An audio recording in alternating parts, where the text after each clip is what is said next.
We should be live.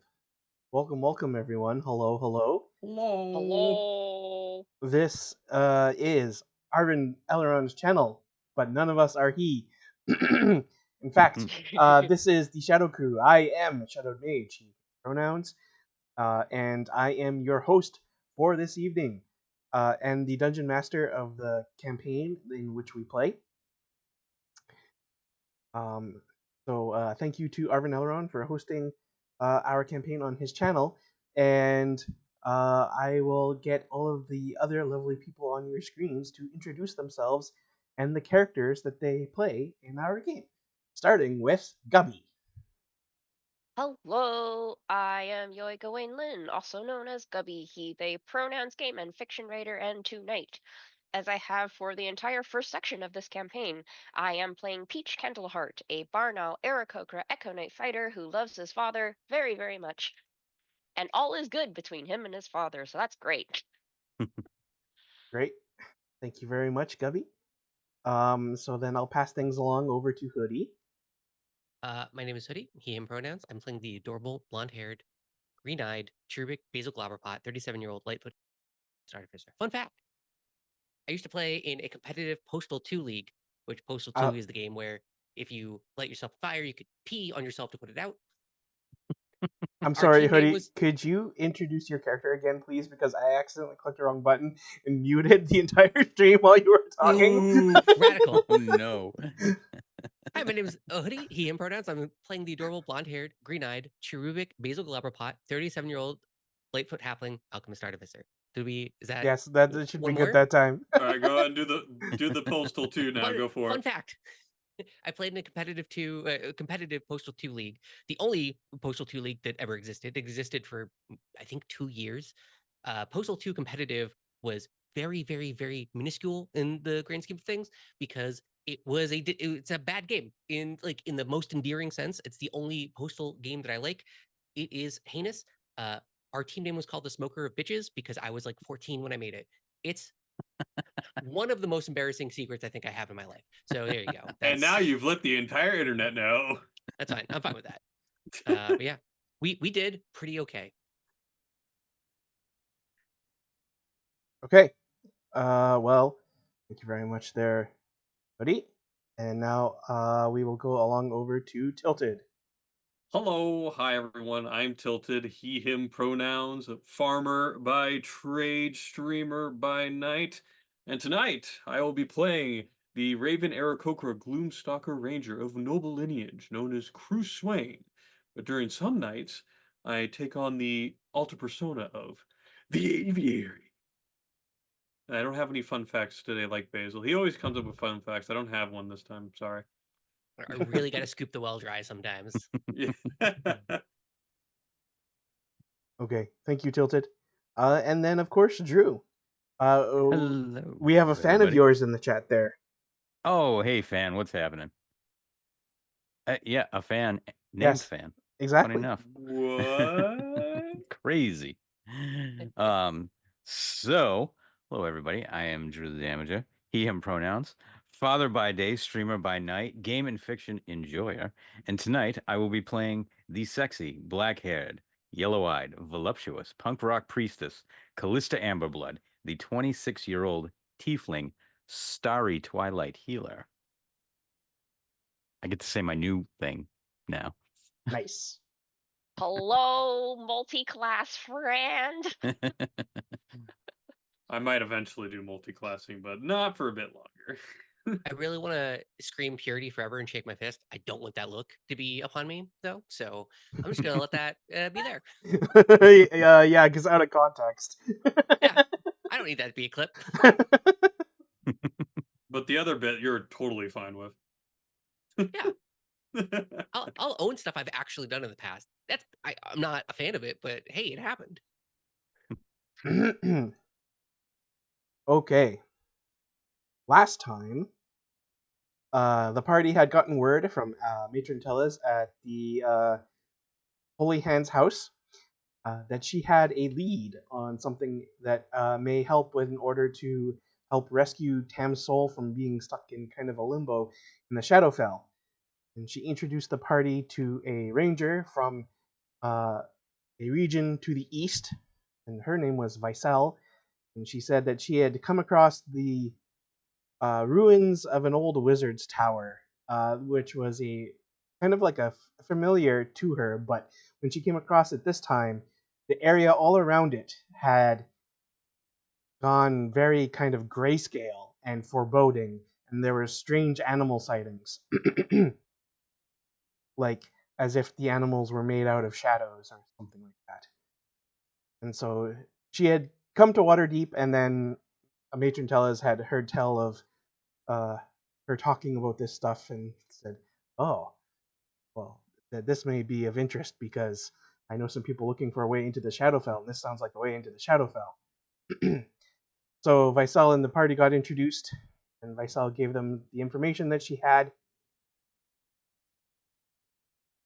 and a map and said, "Here you go, have fun."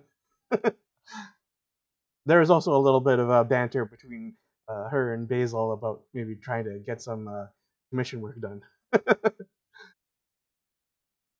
And so the party set off to go investigate, and as they started to draw closer to their destination, they came across some shadow wolves and gravens. Yes, pun on grave and raven. What? I didn't know. And they fought those, and then they got to the ruins of the tower, and they investigated around there. They found a hatch down into the basement, and it was a bit of a musty basement. There's a door into another little room down there. They opened the door, and there is a strange darkness in that room. And they stepped through the darkness, and they seemed to come out in the same room, but the door behind them was closed. And so then they figured out, oh, hey, this strange darkness was a shadow crossing into the Shadowfell, into the Shadowfell version of the tower. And they opened the door, and they saw a bunch of undead trying to break through the hatch into the upper section of this Shadowfell version of the tower, and that is about where we ended. Let us not forget that Basil got all the mushrooms before we Oh, did all of that. yes, though. all of the mushrooms Very and dangerous mushrooms. very dangerous flowers and mushrooms. Yes. Mm-hmm. Okay, I will switch the scene for the stream. Then I will get some music going.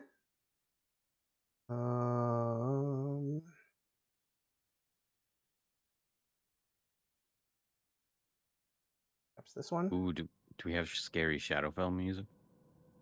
Yes. Nice. The music is just spooky, scary skeletons on repeat. Honestly, It's valid. it's the Monster Mash just over and over again. The Monster Mash. Yes.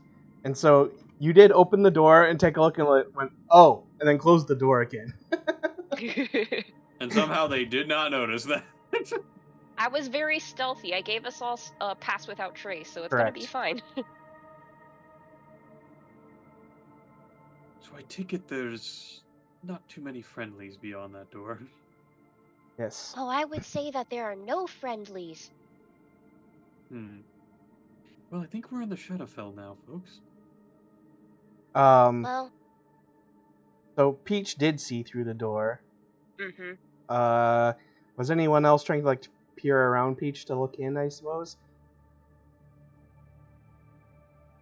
I mean, by proximity, I would probably be looking over the shoulder. You'd probably close the door so fast that I wouldn't have caught anything. Because I think I would happily describe it to you all. yes. There's 4 creatures in the next room, but 3 different types of cadaverous undead.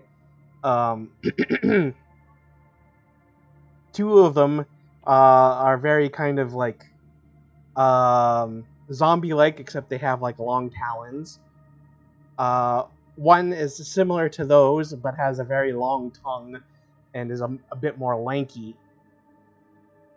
And the last one, which kind of looks like their leader, is how would I describe this?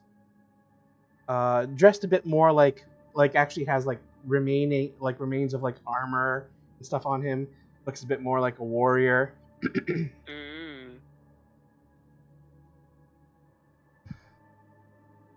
So that is your setting. All right.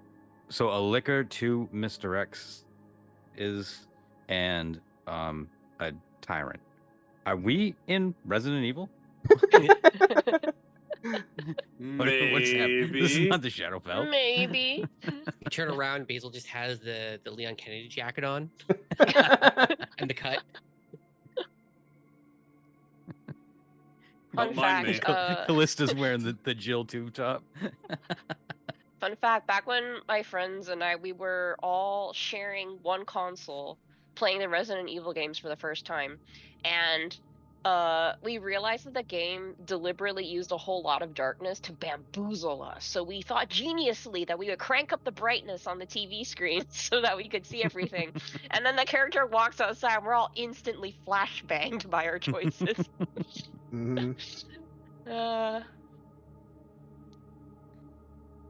But yes, Peach describes what he saw and then also gives the layout of where everybody was. And then he says, "Shall I go first?"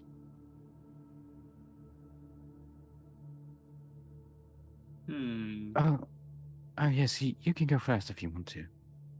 Oh, I'm right behind you. Wait, what's going on? Basil's scraping the walls down with like a razor into like a little baggie. Wait, what are we doing? What's going on? Get ready for combat. Yes, there are bad guys in the other room, and we're going to kill them. They're undead. Okay, all right. Just think there's Sadly more puts the goo to bag. be had. Yeah, but it's all gonna be gunk. It's not like goo. Everything here is gonna be gunk. It's gonna be like kill yourself gunk. I'm good. Maybe it's high level gunk. Have you ever tasted it? A zombie? Not great. Not good. Not good for the body. Basil, I don't think we need to have this conversation right now, considering all you've drank in the past. Sure. The big alchemical crossbow is coming out. Yeah. I'm not sure I want to know how Basil knows what zombie tastes like. He just took a lick from the academic specimens at the Artificers Guild, obviously. I also like to think that the parents, in trying to be hyper rich, find delicacies which are disgusting things that no one would ever eat. Oh, you mean like the maggot cheese? Yeah, exactly. Oh man, maggot cheese. The bat regurgitated coffee. Kasumakazu. So something like that, yeah. Yeah, it's disgusting. I don't need to hear about it. I'm really glad I don't know what the fuck you guys are talking about. Well, good. Humans eat Let me explain. No. Let me go into gross detail. It's we'll send you a link. It's a Sardinian delicacy, kasumartsu. And the way in which it is like made, cultivated. Yes, thank you. Cultivated is the word I was looking for. Is that like along the fermentation process, they like intentionally like let it go bad, and then maggots grow in it, and then they eat the maggot infested cheese. Well, it can't be any fly. It has to be a cheese fly specifically. Yeah. Only the cheese fly's maggots will do. That's why you can't make it anywhere else, because the cheese fly does not live anywhere else. Yeah, you know what I have to say to that? No. No. Yeah, if you think that magic nobility in Waterdeep aren't eating some weird magic stuff, you are wrong. So, Shadowed. Yes. How would you like us to roll for initiative here? Because Peach did say that he would go first through the door, but if he rolls lower on initiative, then he's technically not the first through the door. I will have the drop on these people. Yeah, in fact, I will have you all roll at advantage. Okay. for initiative. And I already get advantage though, so do I roll double advantage? You know what? Just for the hell of it, sure. Oh, look at that, natural 20! Yeah, it's worth it every job, single Basil. time. I will gladly take the 26 over the 11.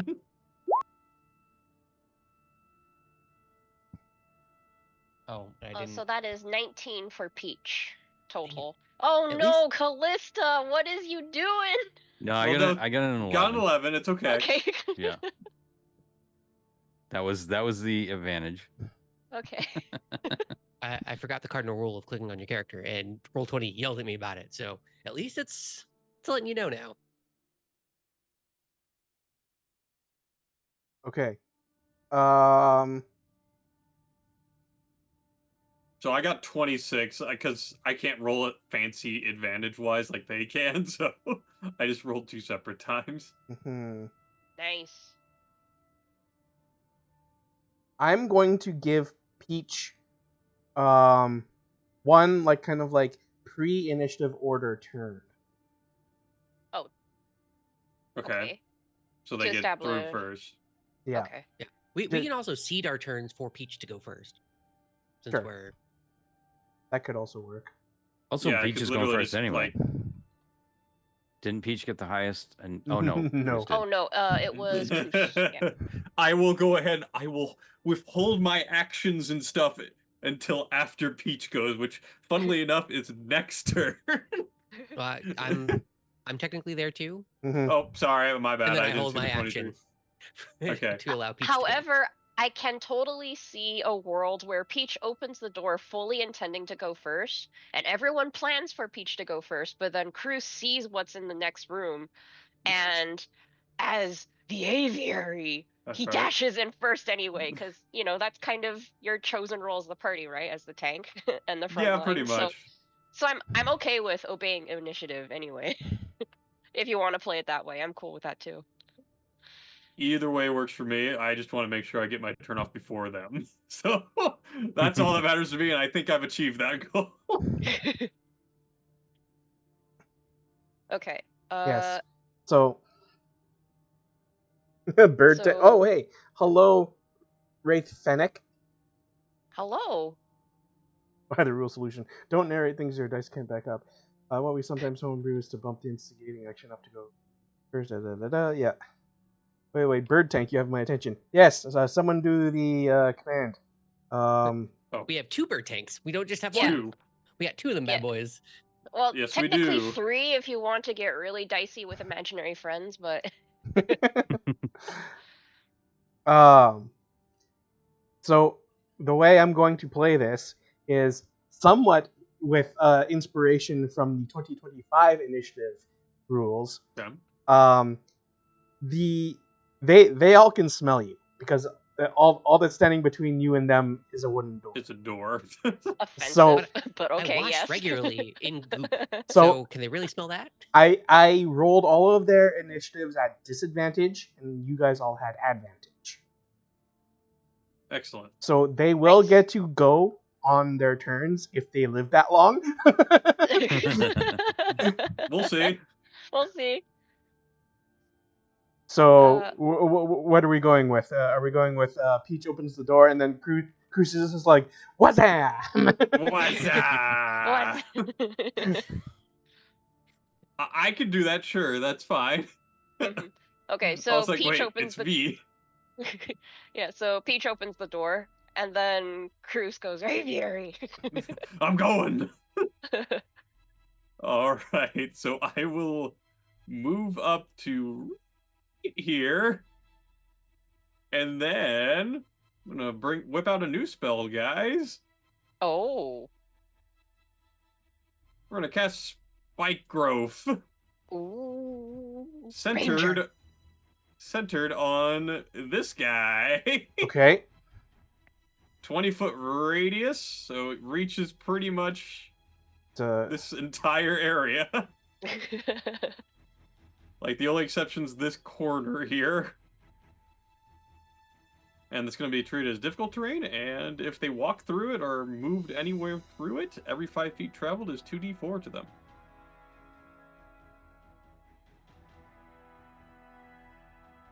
20-foot radius?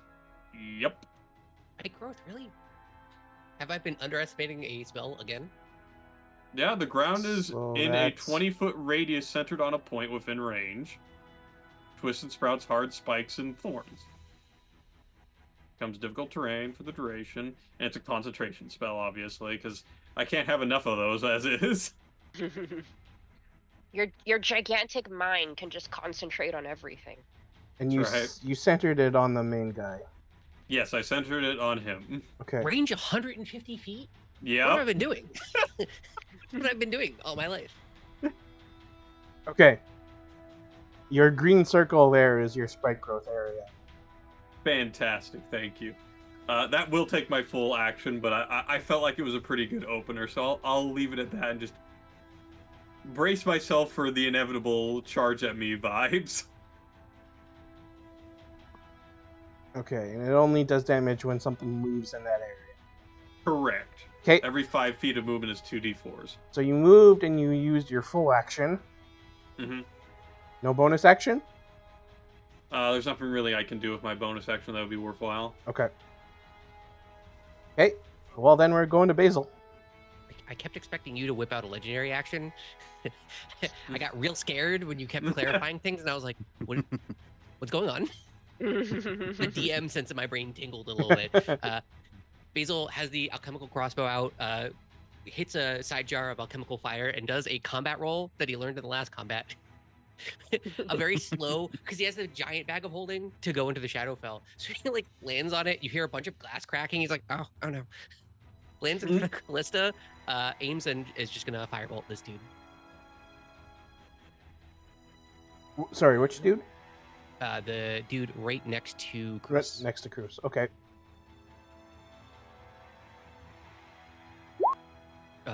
15? That is a hit. Woo. Spicy. So much damage. 22 damage. Holy shit. Absolutely Dang, so much son. damage.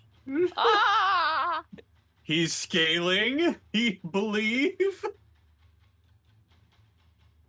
I don't have any poisons that work on undead, so Mhm. sadly, all of my poison repertoire is going to be bad here. But I'll just hold here.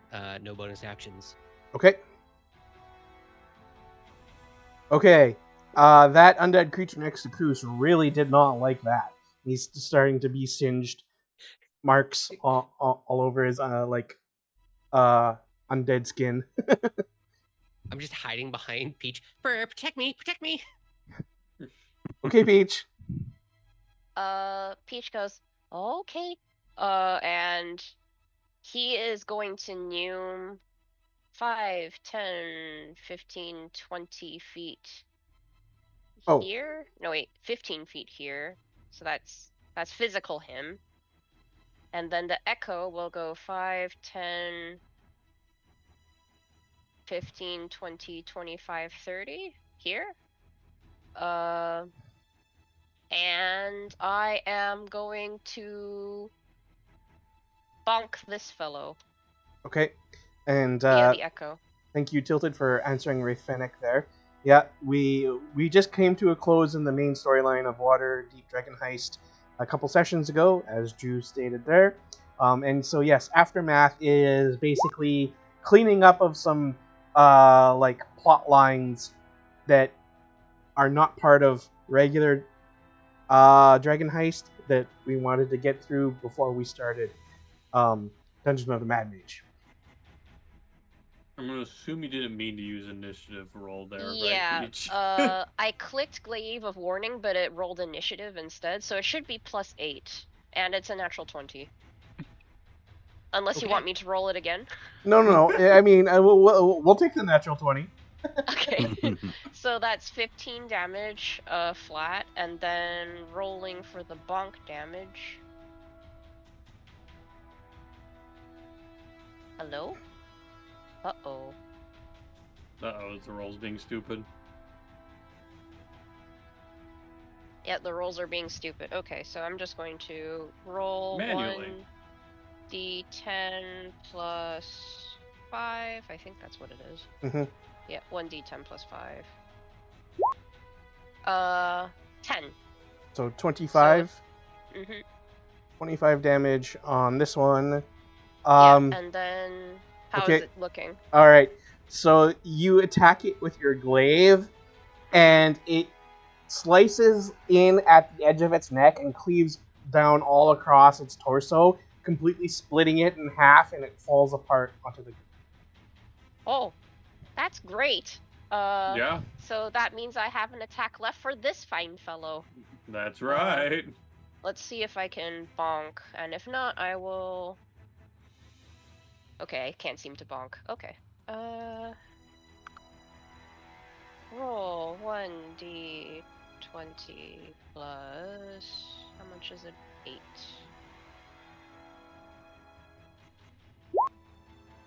12 to hit. 12 to hit on that one is Yeah. a miss. Is a miss. Okay, that's fine. That is my turn. I cannot do anything else. Okay. Mm-hmm. Then that'll take us to Callista. Yeah, all right. So I'm gonna walk out here and stop right there and look at these guys over here. And I'm guessing this one looks like the leader. Yes. All right. So I'm gonna put my fist up and kiss my fist and open up my hand and cast Starry Wisp. Okay. That was just me testing roll 20. Ignore it. Okay. Please, thank you. You will have to tell Seems me true. what Starry Wisp does. Well, first off, so it does a 22 hit. I'm pretty sure it does. Yes, Okay. yes, it does. Not a whole lot So- that can avoid a 22. That is 14 points of radiant damage. And he is unable to become invisible. He starts to glow a little bit, almost like with moonlight. 14 damage. Okay.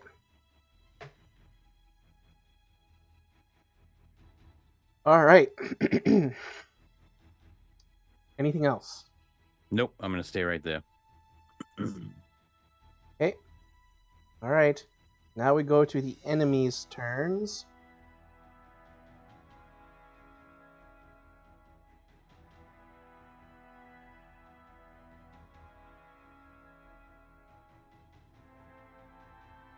And this one here is going to swipe with its claws at Cruz.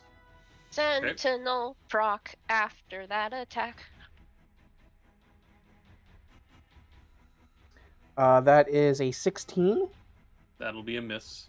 Okay.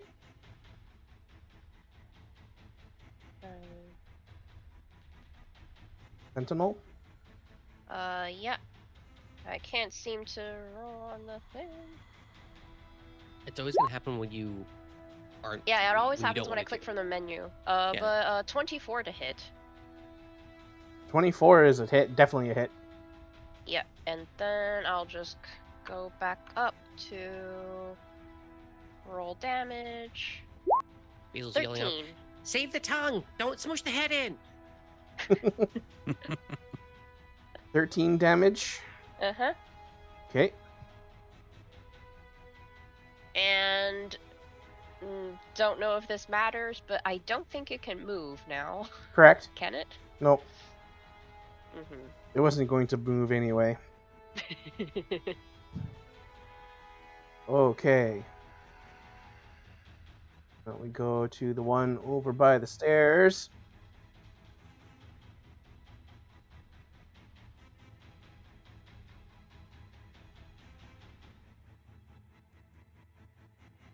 And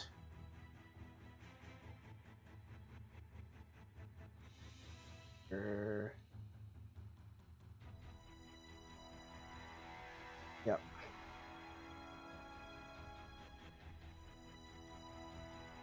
So it like has this very kind of like jerky and like feral motions and in that kind of way, saunters over All right. attack Callista. Oh Let's no. calculate some damage.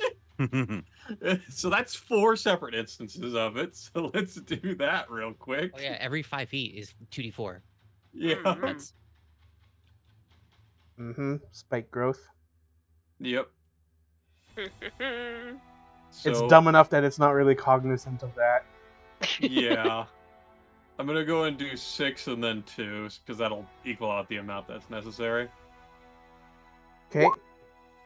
Oh, So that'll be 19 points of damage. damn, son. Wow. it walks Damn, off its son. feet. It's just calves left. The Okay. cheese grater. That seems to not affect it nearly as much as you hope it would. Okay. It is, yeah, it's 19 piercing. Yep. So yeah.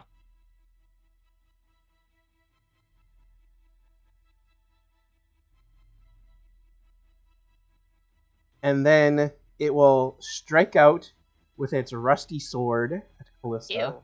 I do Oh, have shit. one question before that, though. Sure. Does it have more than 40 feet movement? Because it's that difficult terrain. Ooh, you bring up a good point. Okay. That's one.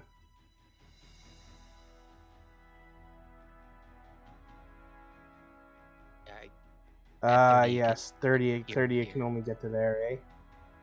Yeah, so technically it'd be 5 less damage. Okay. Okay. So then I'll add. Okay, so it will only get to there. Which means.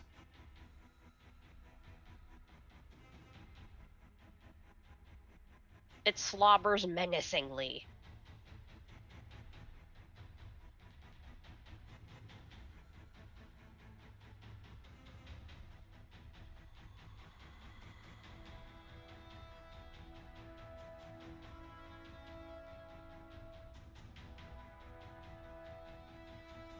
It finds that like it's not quite able to get far enough, and then it takes a longbow off its back.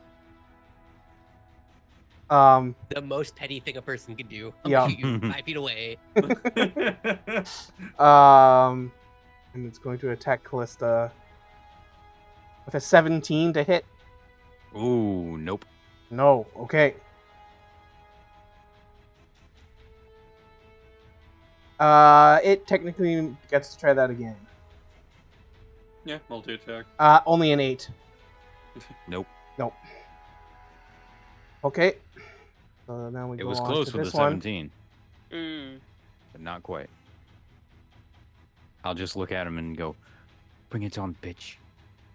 So now this other one here will stay where it is and just slobber menacingly. Oh, you don't want to come through the path? It like for a moment like tries to step forward and then it goes.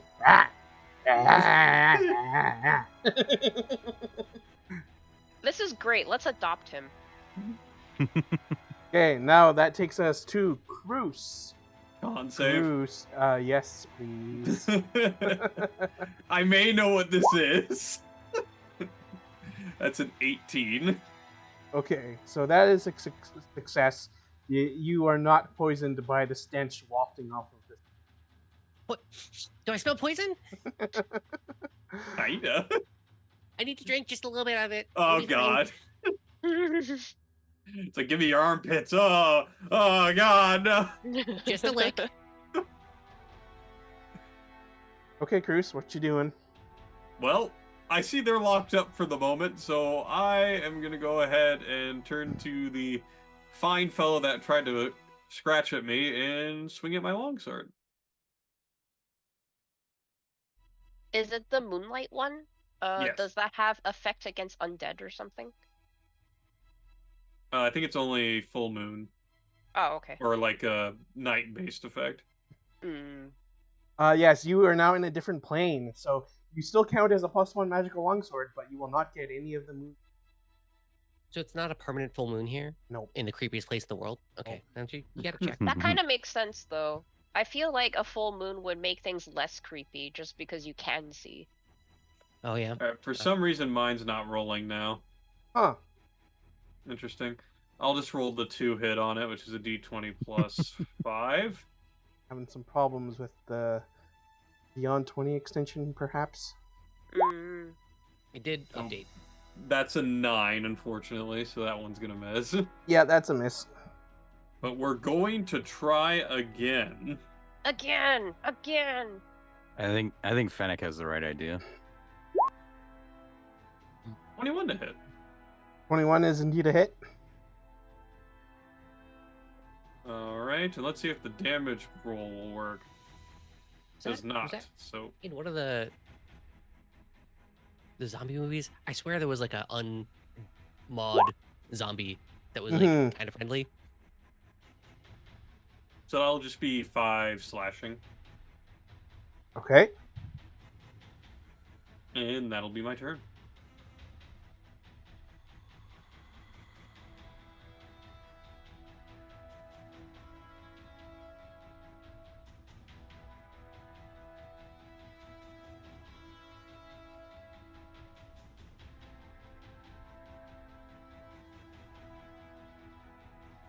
It is barely still standing up. Of course. Okay. Then that takes us to Basil. Basil. Yeah, I guess I'm just gonna make the safe play. Or roll up to here, like peek in through the door with the crossbow, firebolt the dude that's still up on the right hand side here. Okay. Pew! I'm like holding the crossbow so close to the just getting it in the door between it and Callista. Just like it's so precarious. Bolt's just right with zooming 10? past. Because I'm standing on like tiptoes. 10 is not a hit. Give me 1 That second. I want to misses. see if I can flash of genius this. I don't think I can. I don't think it's attack rolls. Yeah, I don't imagine. Ability check saving throws. No. Okay. So with that, bonus action. Do anything fun as a bonus action? Not really. Most poisons won't do anything here. There's no potion that's like really necessary. Basil's gonna look very apologetically at Callista and go, my bad. Back into the room a little bit. Okay. That's it. That's all I got right now. Okay. That'll take us to Peach. Sorry, remind me which one is the real Peach? The one you clicked is the real me, so I have to make that con save. Yes, please. Okay, let's see. That's an 11. Yeah, that's a success. Oh, okay. In that case, bonk.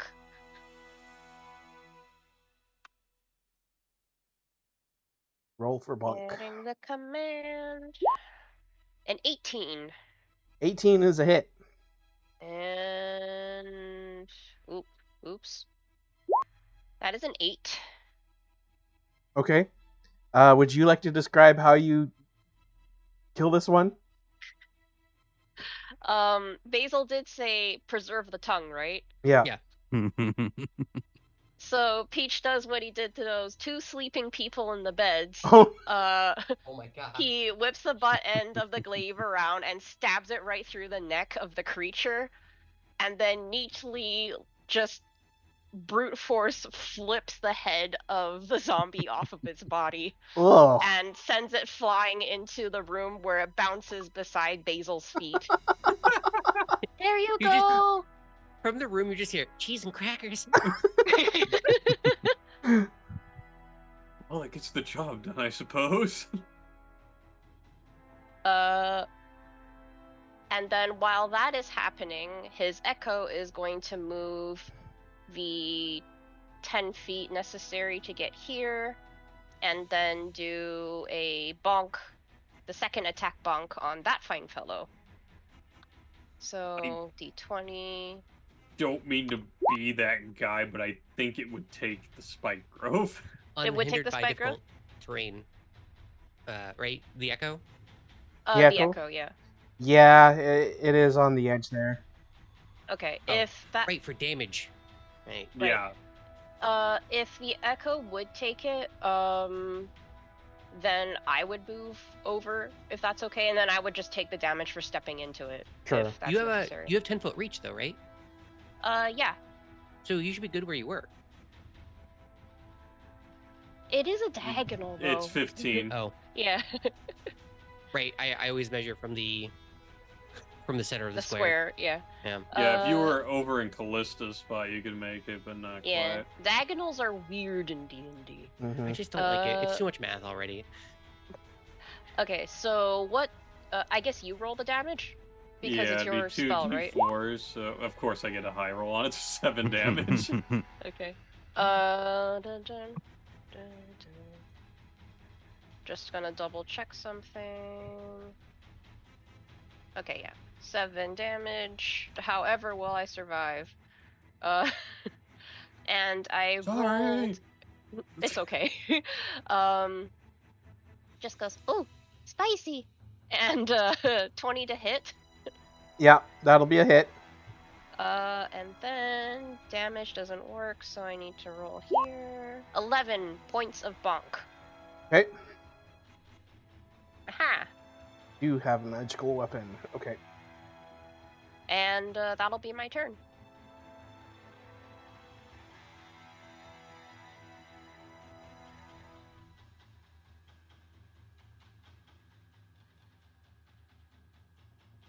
Okay. That will take us then over to Callista. Cruz, did you take any damage? No. Oh, okay. There's only been 7 points of damage taken for the entire party. Yeah, it this was fight. my own spell. And we did it to ourselves, so. It's good, it'll toughen up his feet. Can I heal Peach's Echo? Is that a thing? Oh, no, Echo, that's the not Echo my- didn't get damage, it was real Peach. Yeah, oh, that it was real me. Peach? Yeah. It was Oh, Real all right. Peach. Okay. Well, then I Yeah. will heal real Peach then. Oh, So as a bonus, it's only 7 points. Yeah, but it gives me something to do. Oh, okay. You get 2 back. No, you get I 6 get back. 2. Sorry. I get 6 back. Oh, thank you. So now you're almost up to full. Perfect. And you then didn't I heal will anything. do. You just caused calluses to appear on the bottom of Peach's feet. Yep. And then that was my bonus action. As my action, I will do the same thing again, where I kiss my fist and open up my hand, and 3 stars come out and fly right into this guy's face. Okay. Does that's low. Does a 19 hit? 19 does indeed hit. All right. That would be. Oh, that's super low. 3 points of damage. Hey, Oh, we're doing it. man. Okay. That's it for Callista then? And yeah, I'm gonna stay right there. Okay. Well, real Peach is now within striking distance. Yep.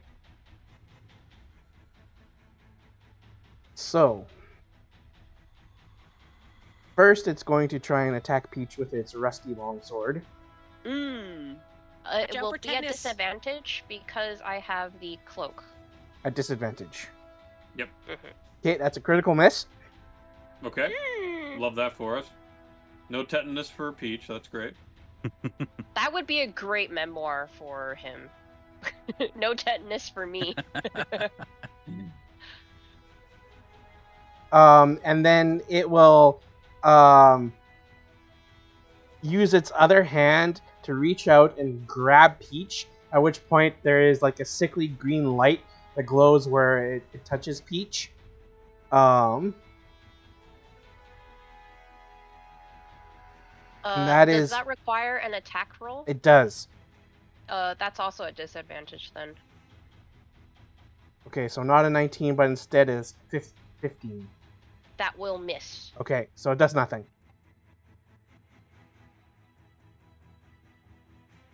Okay. Sorry, Shadow. We're just too good. Yep.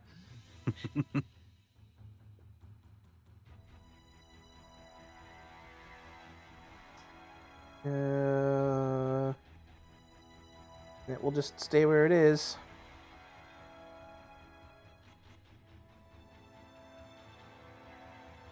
Okay, I need to look something up.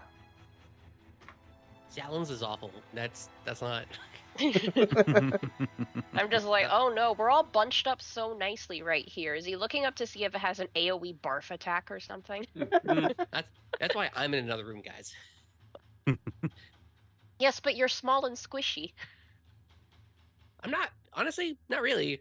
I played a lot more squishy characters than this. This has been pretty nice, but I don't want to get hurt, for sure.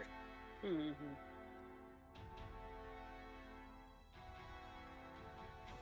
Fireball Peaches- formation. This whole Peach is room is definitely fireball the. formation. Yeah, I know, right?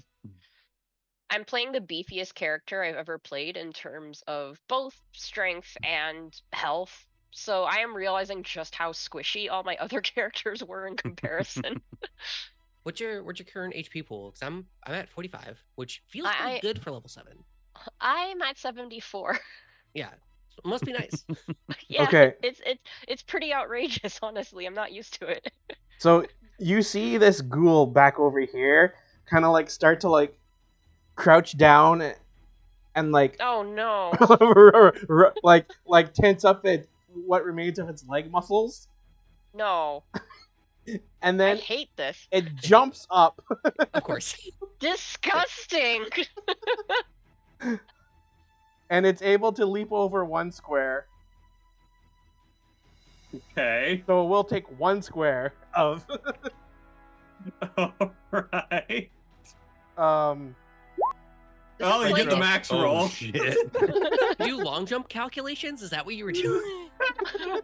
yes. He This long is like jumped if my right into sleep the paralysis demon spikiest learned how to bits. move.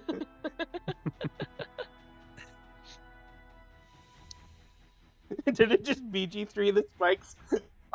Maybe. Possibly. Not what I was thinking about at all.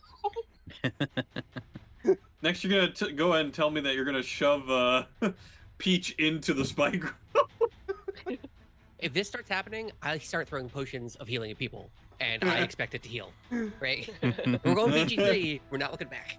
That's actually in the 2025 rulebook that you can do that. I know. Oh, we almost did it, and then we didn't. I was there, Yep.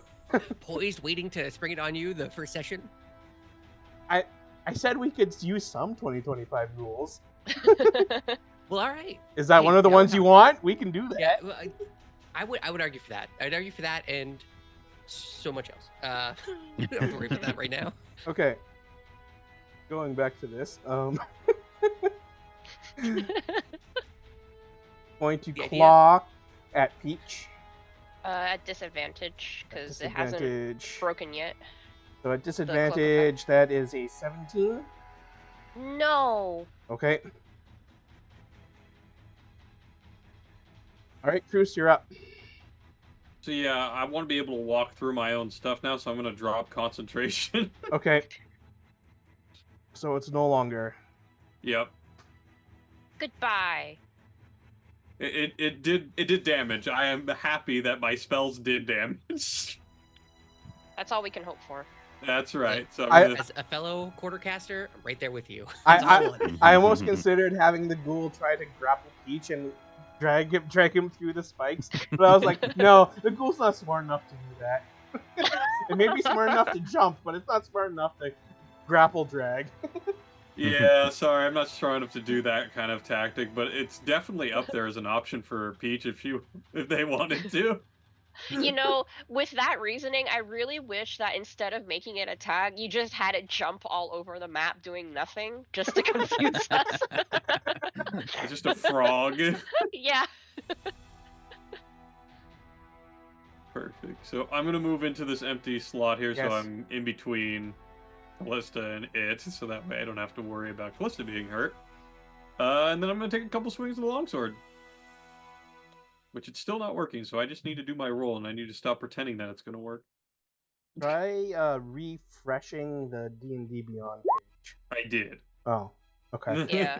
Same here. 14 to hit. 14. is a hit. Oh, okay, cool. Just. I'm gonna do the other roll just so we can get that out of the way too. Okay, so 23. So that would also hit. Okay. Nice. So 1d8. The ghouls turn out the lights and night vision goggles light up on them. More fell from the ceiling. That just reminds me of the Okay then. vampire assassin squad in The Strain. Okay, so that is 10 and 10. Yep, 20 damage. Okay.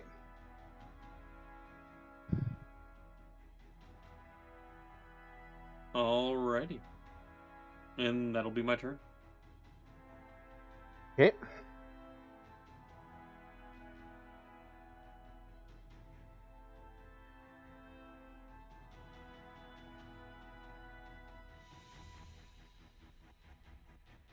All right, that takes us to Basil.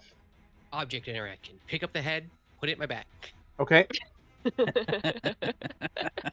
Gotta remember, I wrote it down. Weird dead guy head in my back. Great. Double tactical roll into this room with the drift globe on like the balloon string above me. Mm-hmm. Get up. Go. I really hate it. Oh, my knees hurt so much, and I feel kind of sick, guys. And then I'll firebolt this dude. at Okay. speech.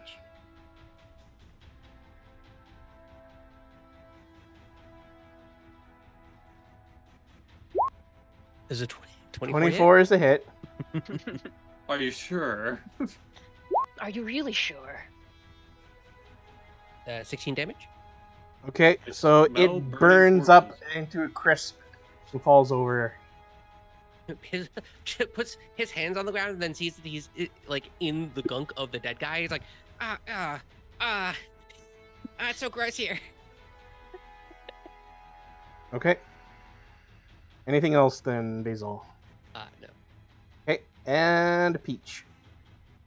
I step to the side to make room for the lady, just in case this fine fellow continues his unlife after this round, and I bonk. Okay. Bonk, bonk, bonk. Scrolling. That is a 10. Okay, a 10 is a miss.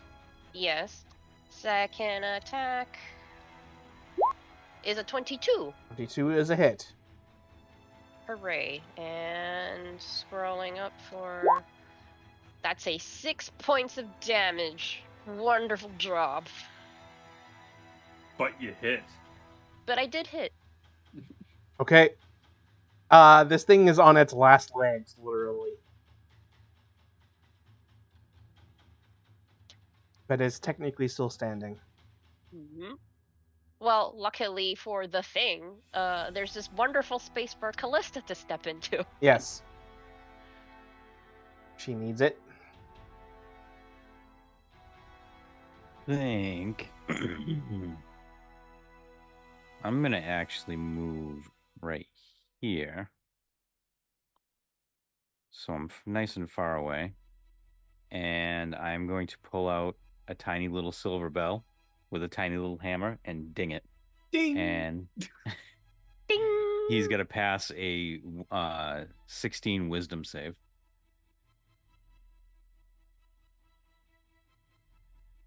What is this that you're doing? Toll the Dead. Okay. Yeah, so it's a wisdom save.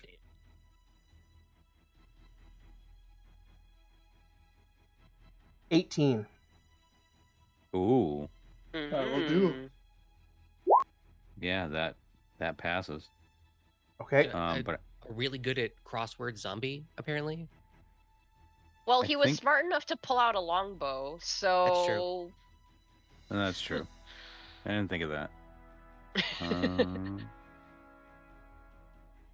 A success. If a target is missing any hit points. Doesn't say if he takes half on a success. It's a save or suck for Toll the Dead. Alright. Well, that's my action. I don't think I have any bonus actions. That's because the damage potential of Toll the Dead's actually really high for a cantrip. That's why I keep using Starry Wisp, because it's the same. You're remembering Life is Ham when you could have gotten potent cantrip. So that's it for Callista? So yeah, it looks like that's it.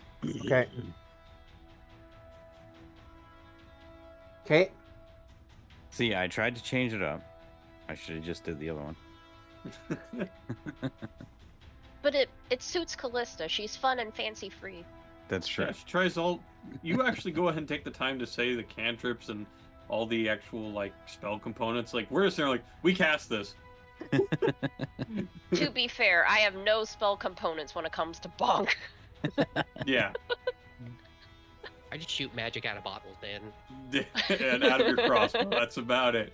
Okay, so it will attack with its sword at Cruz. Yes, sir. 14, so that's a miss, right? Yep. Okay, then it's gonna try its touch thing. Ew. That's a 22. I'm going to reaction cast shield. Okay. Put my AC to 25. Aha. Okay. We all heard the word touch and we're like, no, absolutely No not. touch. No touch. That'll be my once a long rest one, but I can still cast it. I just have to use spell slots for it.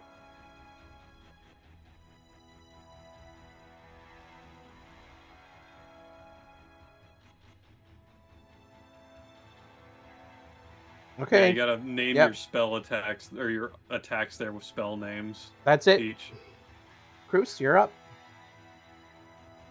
All right. I am going to. You know what? I want to burn them. So I'm going to go and cast Green Flame Blade as a cantrip. So I'll do the regular 2-hit here, which is a 1d10 plus 20, or 1d20 plus 5. See if that hits. So 17 to hit. Yeah, that's a hit. All right. It will take...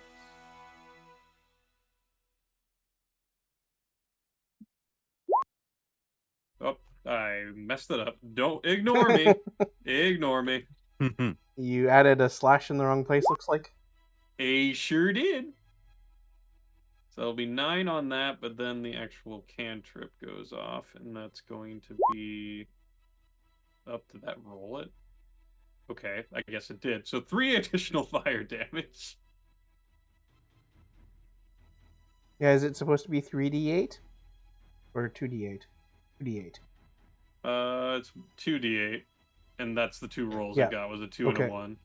So 9 slashing from a magical weapon and 3 fire damage. Okay, it is defeated. Hooray!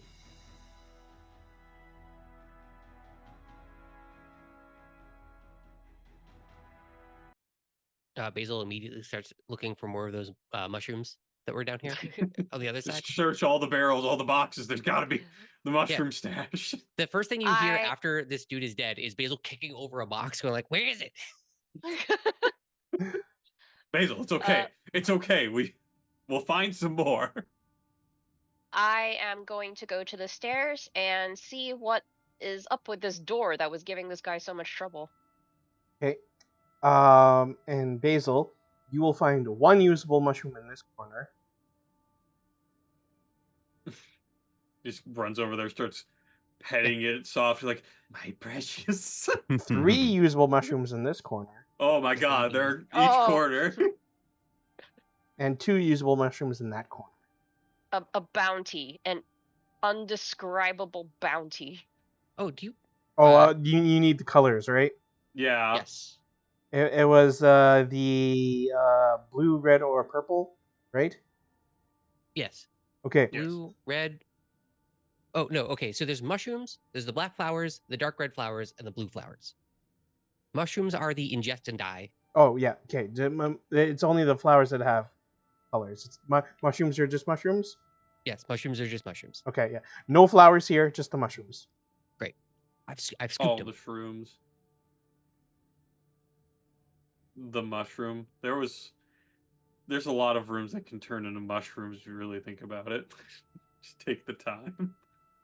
Okay. Yeah, if Eric's still here, can we get a pun hell in the chat for Fennec? The material plane version of this room was very much the mushroom. So Peach, you find that at the top of the stairs here, the hatch door, there seems to be something blocking it on the top side.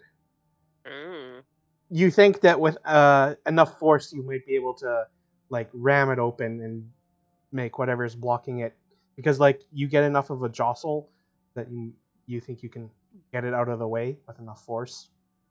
Okay, I will attempt to jostle it then. And I will help. Okay, well, what check shall that be? So you can do athletics at advantage. Okay, let's see if it works. I'll guidance. I'll send this a works. hand at you.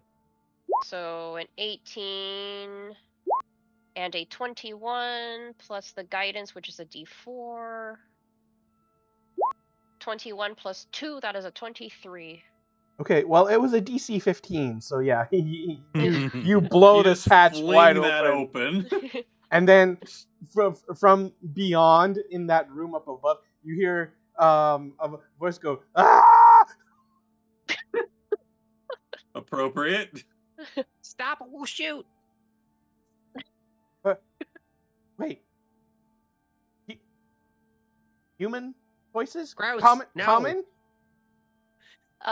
Peach looks at his glaive. Is it glowing? No. Okay. So seeing that, he pops his head up above the trapdoor and goes, "Hello?" Okay, I will Basil, reveal. Basil, Yeah. Basil, Yep.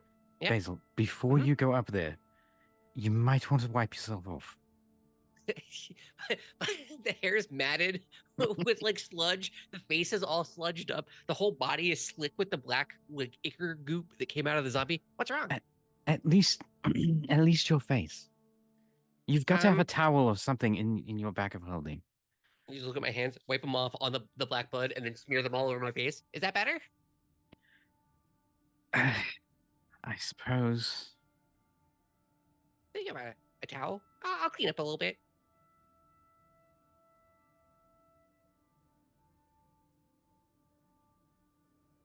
Okay. You really should keep a towel in your bag of holding. Maybe I'll just keep one on me from now on.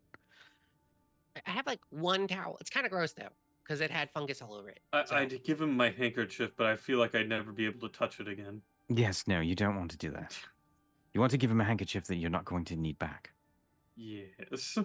I am standing right here, and this does hurt a little bit. You guys talking about me like right here, but I Basil, do get it. can you honestly deny what I'm saying? No. So, no offense to you, just that's the truth of the matter. How are you both so clean? That's what I don't get. We're not knee deep in sludge every day. So Peach, you see this next room up above here, which is an intact, if the Shadowfell version, of the ground level room of the Wizard's Tower. So its ceiling is about 20 feet high, and it is about 40 feet in diameter from what you can see. And orange light flickers and dances from a low fire, casting long shadows across this circular room. 2 tattered rugs and heaps of shattered furniture are all that remain of what was once a beautifully appointed foyer. And some of which you then just like made fly away from the hatch there because it had been set on top.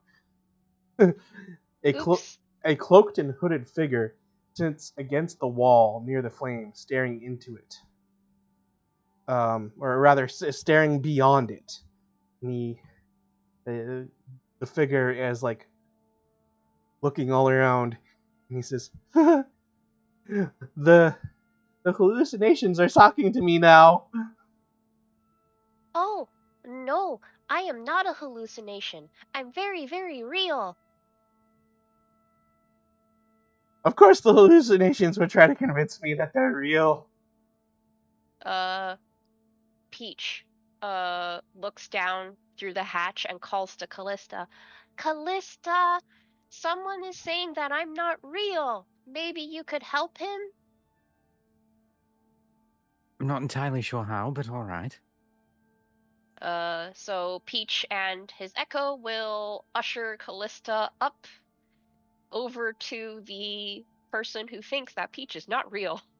I'm sure the Echo is going to do a great job in this department. Yeah, I was gonna say probably not the best for seeing double for a hallucinogenic man. Well, What? I guess he'll think it's a Shadowfell me because What? it's a gray version of me. What is this that I see beyond the flames? A devil come to collect my soul! Yes, not this All right, time, darling. racism at its finest. What is your name? Name's a curious thing. I do not remember mine anymore. Do you know how long you've been here? How long? Time is indescribable, immeasurable, circular, flat, and all-encompassing. Do you know how to get out of this room? Get out? Get out. Oh, I wish I could get out. But the stairs go up and up and up and up and up and up and up and up. You think you can reach the top, but you can't. Nothing can get up those stairs, up and up and up. Have you eaten anything in a while, sir?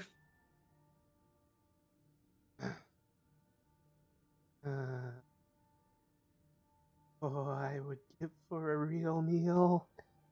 But everything is dangerous. It's either fake or poison. Oh, so What? you don't want these mashed potatoes? All right. Poison! I should have a big bowl. I'm eating it with a spoon. Well, babes, you should go and eat some of that to prove that it's not poison.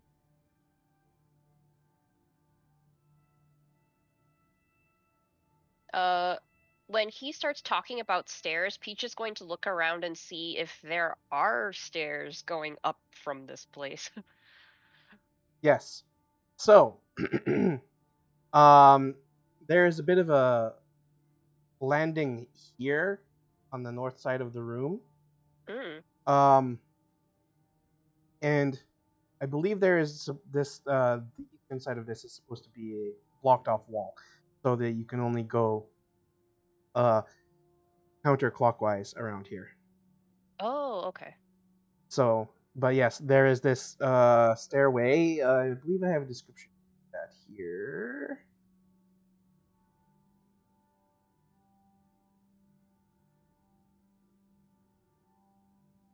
It is 5 feet wide and 10 feet high. It is completely walled in to the left and right. The steps are smooth worked stone, and they quickly grow dark. It's like going up away from the room. Okay. Since the rest of the party seems to have engaged this unfortunate fellow in conversation, Peach is going to kind of step off to the side and then transfer his consciousness into his Echo and then just walk that up the stairs while everyone else is still talking to him. And Okay. I kind of turned to Baze like, well, get the pot out. Maybe we can make him a meal and show that we mean well, and he can have a good meal in his stomach for once. And God knows he's probably been eating some of those mushrooms from down there. Okay, Yes. so the first friendly What? face that you see here could be a bad guy. I'm just saying, this could be a bad guy waiting to kill us. You do Okay. also realize that there's 3 of us, not even including Peach that's over there right now. Yeah, but this guy was standing on top of a room that led out of the Shadowfell for how long, and he didn't do it? But he just so happens to be up here. I'm just saying, I don't trust him. I think we should cut off his head. Okay, Also, so here's a counter argument. He had this area barred off from the looks like to deal with these undead we just killed with a matter of moments. Do you honestly think he's a possible threat to us? That's a good point. But he could be luring us into a trap. What? trap. We're at the bottom of this tower that apparently has an endless stairwell. Do any of you know what happened to poor Wilhelm? He used to have a companion, but I don't remember what happened to him. Wilhelm. Do we call her Wilhelm. Wilhelm?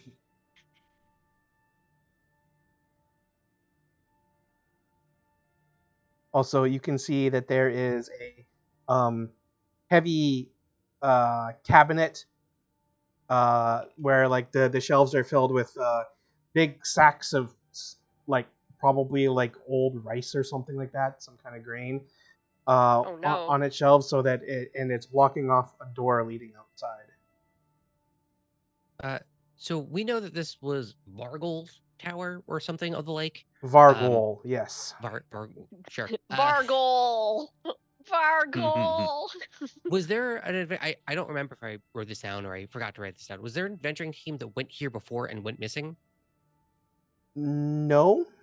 Okay, so because the only thing I have here is farmers toppled the tower, Yeah. and then things were stolen at some point, Yes. and that's been it. So at best, this dude might be a thief. Mm-hmm. And that was also in the prime material plane.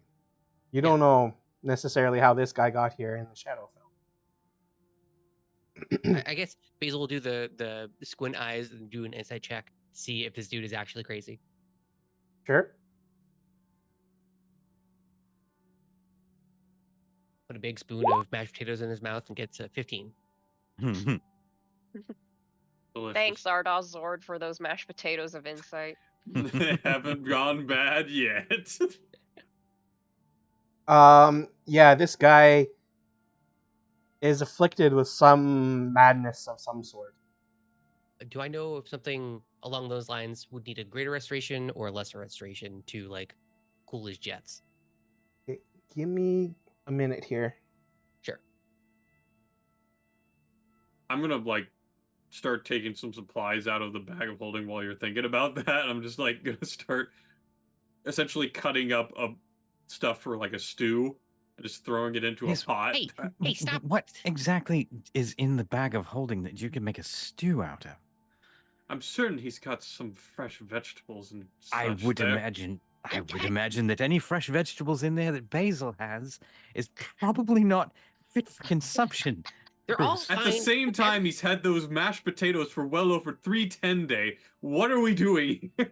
It's only been 2 day, first of all, and I have a refrigeration pack, keep in the bag, and they're fine.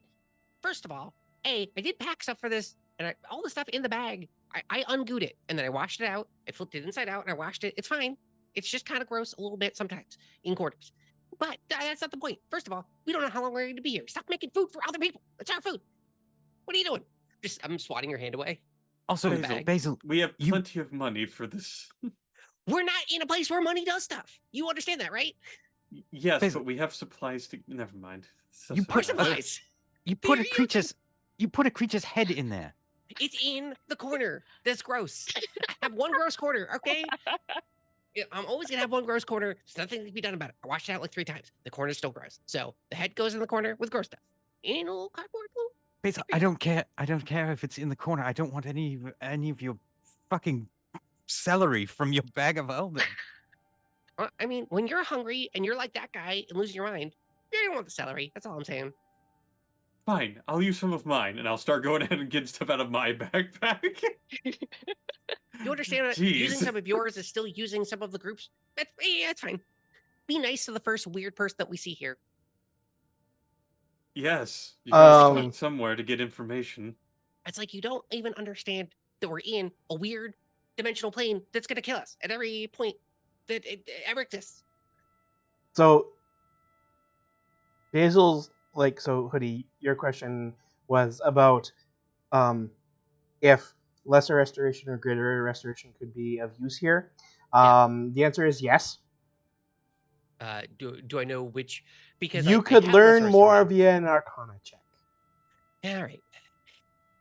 Here we go. How's a 23 do it? That'll do, right? Wow. Yeah. Okay. So you drag up somewhere from the depths of your mind that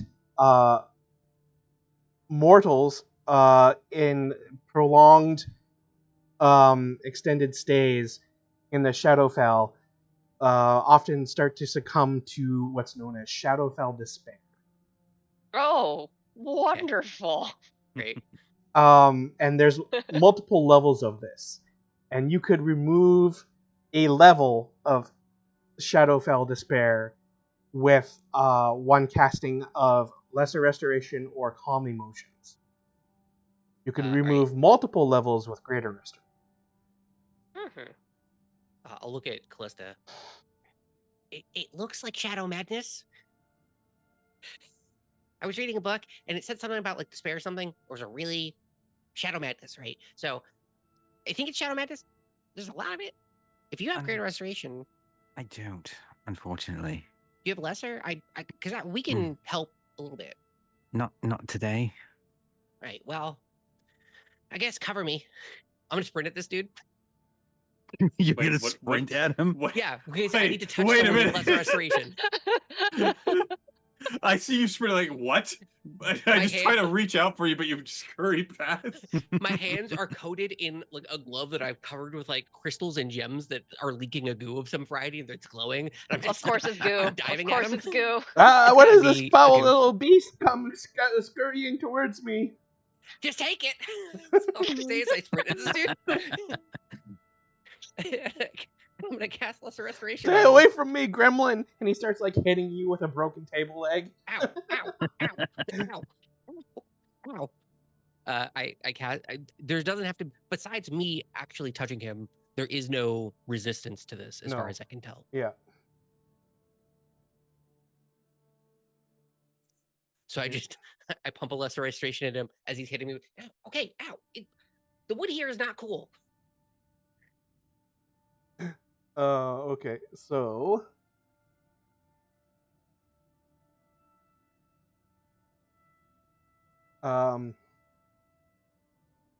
He stops hitting you, and you can see like a small bit of light return to his eyes. But now, instead of like seeming as if like he's reacting to like things that are not there or having hallucinations, he starts to like become really shaky. He's looking around and he's like, "What? Who are you people? What's going on here?" Now someone's home. See? Knew it. It was a little too weird before. What? The hatch is open. Don't you know that there's... Wait. Killed him. They're all You- gone. Oh. You want some potatoes? I do have to disclose that there was a severed head next to him at some point. In the gross corner.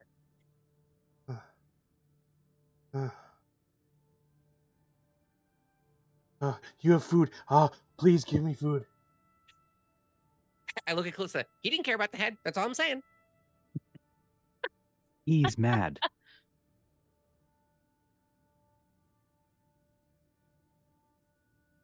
I'm gonna take a moment to just kind of walk over and check the grain that's over here to see if there's anything wrong with it, like it's spoiled in some way.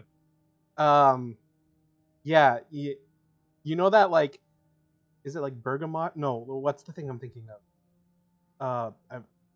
Gubby probably knows. It's like that fungus or something. Basmati? No, it's like that fungus. The rice. The rice. Well, he said it was a rice, so I was just like, The- basmati rice? There's this like fungus that can grow on grains that can cause madness. Or like, I'm like, that would explain a lot. I guess there's not really a spot that's really It's speaking just to called me. the gross corner. Oh, Basil, we have some mushrooms over here. You turn around, Basil's already like, so what'd you find? I heard something about ruined rice or something? I was checking the rice, and then I show him the rice. It's like, it seems to have some sort of fungal spore or something within it. it's something similar to ergot. That's what it's called. Okay. I got it confused with a type of citrus, bergamot. This probably would interest you, is all I was thinking. So here you Understandable. are. Basil looks at you super worried and he's like, yeah, you might want to step away from this. Is putting on a mask and gloves. Oh, great. It's like really bad. So Oh, fantastic. Yeah. Then I will step away from it. I'm getting out glass jars to put some samples in.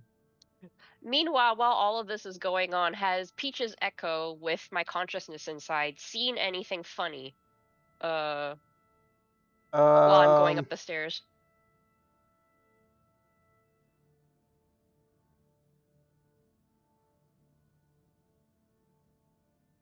Okay.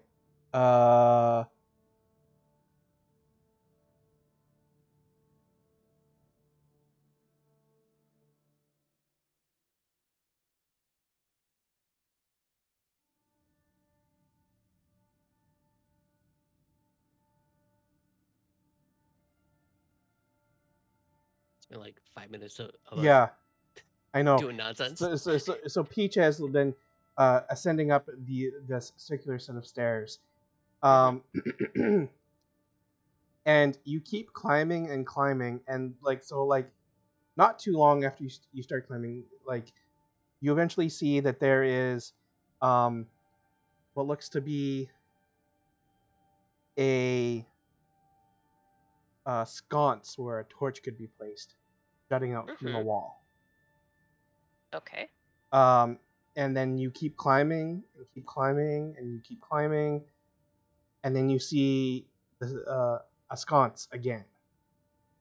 Okay. And you keep climbing and you keep climbing, and you can keep climbing, and basically all that you'll just see is a sconce sticking out from the wall. Oh, It never okay. seems to come to an end. And then when I look down, does it seem like the height has changed at all? Like, does it seem like I'm visibly getting higher, or am I just staying level? Well, it is stairs, so it seems like you should be getting higher. Oh. But when I look down, I haven't? Well, when you look down, like you look behind you mostly. Oh, okay. So I can't see into the main. No, because chamber. it's Okay, walled okay. in. Yeah. Okay. Sorry. My bad. I thought I mentioned that, but perhaps I didn't make that clear. Yeah, I just completely forgot because I was just looking at the diagram and forgetting. Yeah. No, it's completely walled in, so it's this dark stairway corridor, but you have dark vision. So. And if you ever look behind you, sometimes you think you maybe see a bit of a flicker of light coming from down around the curve, but you're not quite sure.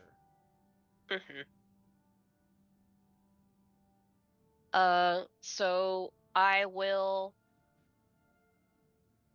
dismiss my echo, and then while everybody is still talking, because I guess they've been talking for a while, so I imagine going around the tower doesn't take me the entire time that they've been speaking. No. So while they've been speaking, I dismiss my echo. I go and I get like I light some kind of stick from the fire.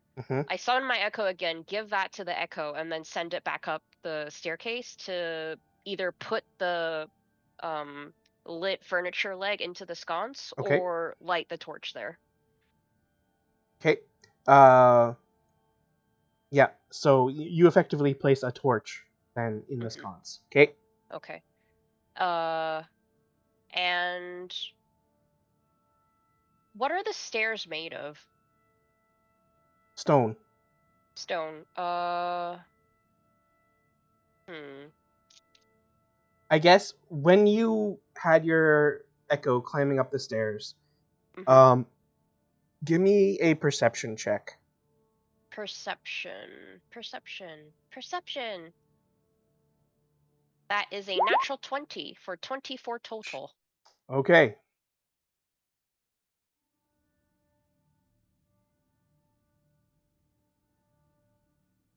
So then you notice not far past the sconce that there is a very subtle silver inlay along like the inside depth of a stair and then going all around the stone corridor of the stairs. Uh-huh.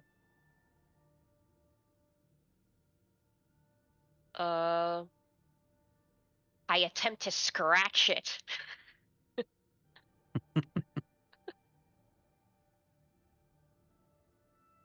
If I need to roll for damage to scratch, I guess I can do that. No.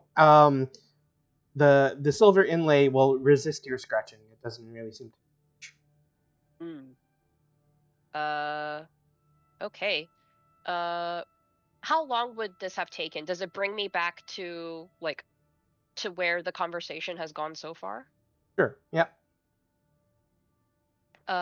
Okay, so I'll dismiss my echo, and then come back to myself, and I'll look around. And what's everybody doing at this point? I guess. Now Just that collecting this space. guy is kind of back a little bit, not as crazy.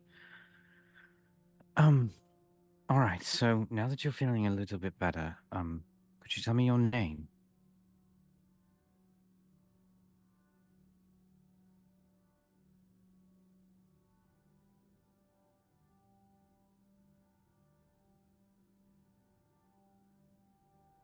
I swear, if it's something wacky like Hmm. Flumpy Flutterwuts or whatever his name was.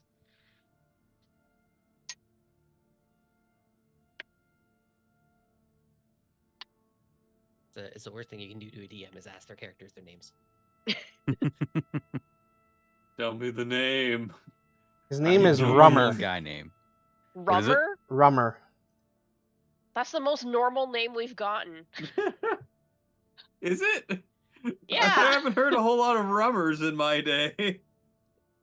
It's better than Rummer with like 5 X's and a Y. This is true. Yeah, just Rummer. Rummer. It's the only time in this entire campaign I've ever spelled something correctly without you Having to tell us what it is. spelling it out. All right, that's good. Do you remember how you got here? Well, I had a companion named Wilhelm, and we were adventuring companions. We wound up in the Shadowfell, and we were scoping out places that might have good treasure. We're, treasure hunters, not thieves. Surely not. Press X to doubt. He seems very confident about that. In notes, I'm writing, is thief. Insight check. At one point, we had encountered some foul beasties here native to the Shadowfell, and Wilhelm, he had received some kind of injury from one that he had kept secret from me. We had we locked ourselves up in here at one point, and one morning he didn't wake up, and then he turned, and then I locked him down there. I was just going to ask you if you locked him in the basement, yes. Yes. Well, he's probably not the guy I beheaded, so that's fine. Probably the slightly stronger one. There's good news and there's bad news. I have bad news about your friend Wilhelm. He's not around anymore. But the good news is, there's nothing in the basement that can hurt you. Wow. Meanwhile, I have sought out Basil, and I'm describing to him, and I guess Cruz, if Cruz is listening, the silver inlay on the stairs, and also how it seems to be like a spinny eternal stair. Mm-hmm. So basically I'm asking if Basil could check it out while Callista makes sure that Rummer, the most normal person that we've met, is normal. But There's the kids that are asleep with the raid. Thank you for the raid. Oh, Kids are asleep. hello. Hey. Thank you for the raid. Then Norma is like, but how'd you folks get here?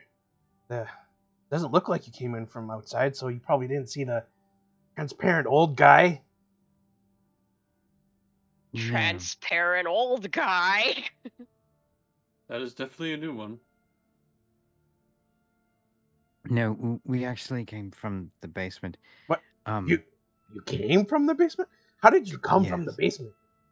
Well, if you go down into the basement, there is another room down there, and apparently the veil between the prime material plane and this one is very thin there, and you can make your way through. Everything here is just out to kill you, though. It's safe here in this room. I'm just gonna stay in this room. Safe here. Everything else is gonna kill me. Are you absolutely sure? I could go with you and show you where I'm talking about. You could get back home.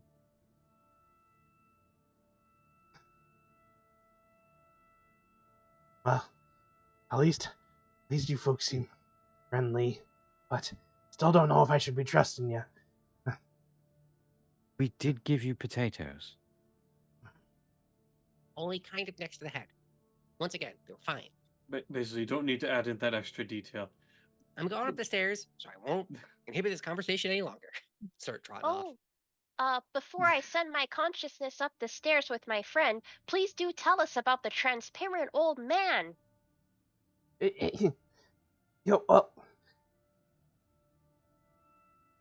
You ever see like kids' storybooks where like there's like an old guy who's a wizard and he has like a pointy hat and robes with stars on him. He has a big long beard. He looks like that, except transparent.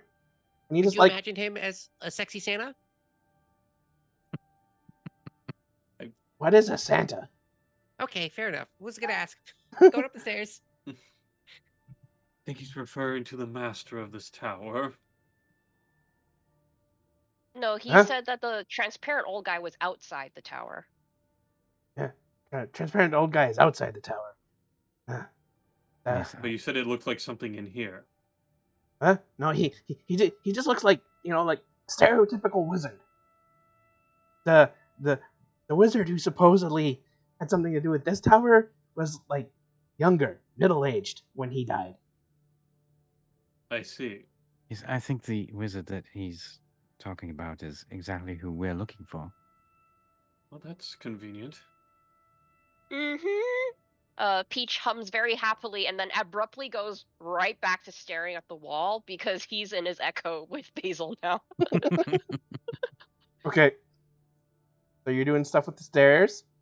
Yeah. Yeah, going I'm to- showing Basil the stairs and Okay. being like, oh, see, this is the silver inlay, that's the torch that I lit, and you notice how, like, when we're going around, we always seem to pass by the same spot, and we're not really going up anywhere. I'll do a few things. First, I have the drift globe with me, so it's not dark wherever I am. But an Arcana check to see what this is, or if this is like some Okay. type of spell. Hold on. Sure. Because this is important. So Okay. Peaches placed a makeshift torch in the sconce. Yep. So there's light coming off the torch in that section of the stairway corridor. Now, you said you're carrying the drift globe? Yeah, the drift globe's tied to me like a child has a balloon. Oh. So it's like directly above you. Yeah. Pretty much at all times, it's just kind of like drifting above me, except when I'm like moving fast, and then it trails. Once again, a kid with a red balloon. That's what you gotta imagine this drift globe is. Okay. So. Oh, right. Yeah. Actually, good point. Is everyone cool if we take a break here? Oh, sure. Oh, I was looking at the time and I saw a message. Did you have to do a lot of light math? Is that what was that like shadow math and stuff? Maybe. You were like Shadowed mage, shadowed math. shadow Is this- magic. Oh. All right, so we're gonna take about probably a 10-minute break. We will be back after a little while. So as the message there says, remember, well, go ahead, Gubby. You usually. Yeah. And remember, everyone, that a break for us is also a break for you. So go eat something, drink something, go to the bathroom, gird yourself for the rest of existence, and we shall see you back here very shortly. Yes. All right. Take care, everyone. Hope to see you on the other side of the break. Ta-ta. Yep. Bye. Hey, we'll be back.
And we're back. Hello. Hello. We are back from our break. And Basil and Peach are doing stairway investigations. So, where we left off was Peach was going to show Basil the silver inlay, which is over here in this stairway corridor. Having put a makeshift torch in the sconce here. Now, Peach, would you like so you're showing Basil this silver inlay. Do you try to move across it or anything? I guess not. I mean, would I do it naturally in the course of showing him what it is?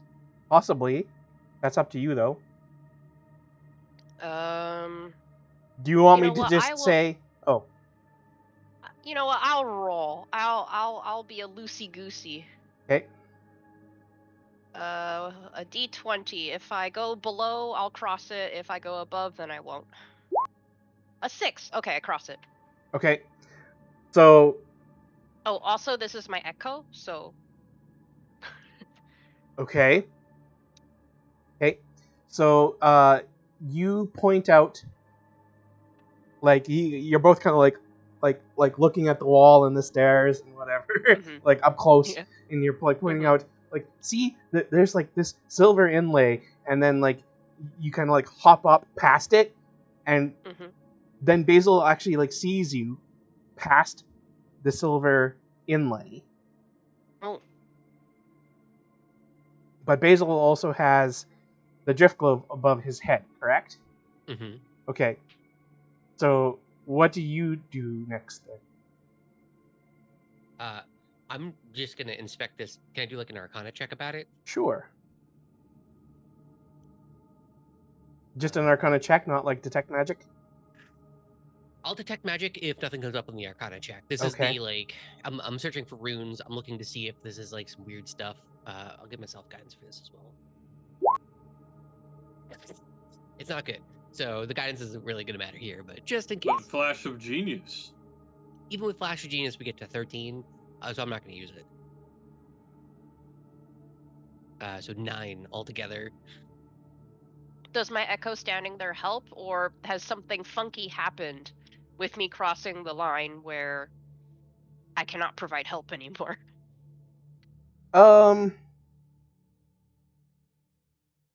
I will say, Basil, you detect very like faint traces of it.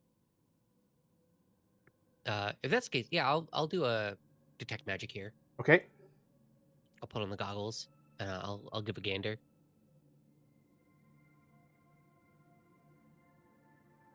Okay. That silver inlay that runs all across the stairs and up all around the corridor radiates an aura of conjuration. Conjuration is a weird one. Can I do some type of like intelligence check of some variety to see why the torch has to be there and know that it's conjuration? Like, can I do mental math? I mean, I can figure it out as a human being, but that's not. I'm not smart enough for that. Can Basil figure it out as someone who is smarter than me? Okay. Give me another Arcana check.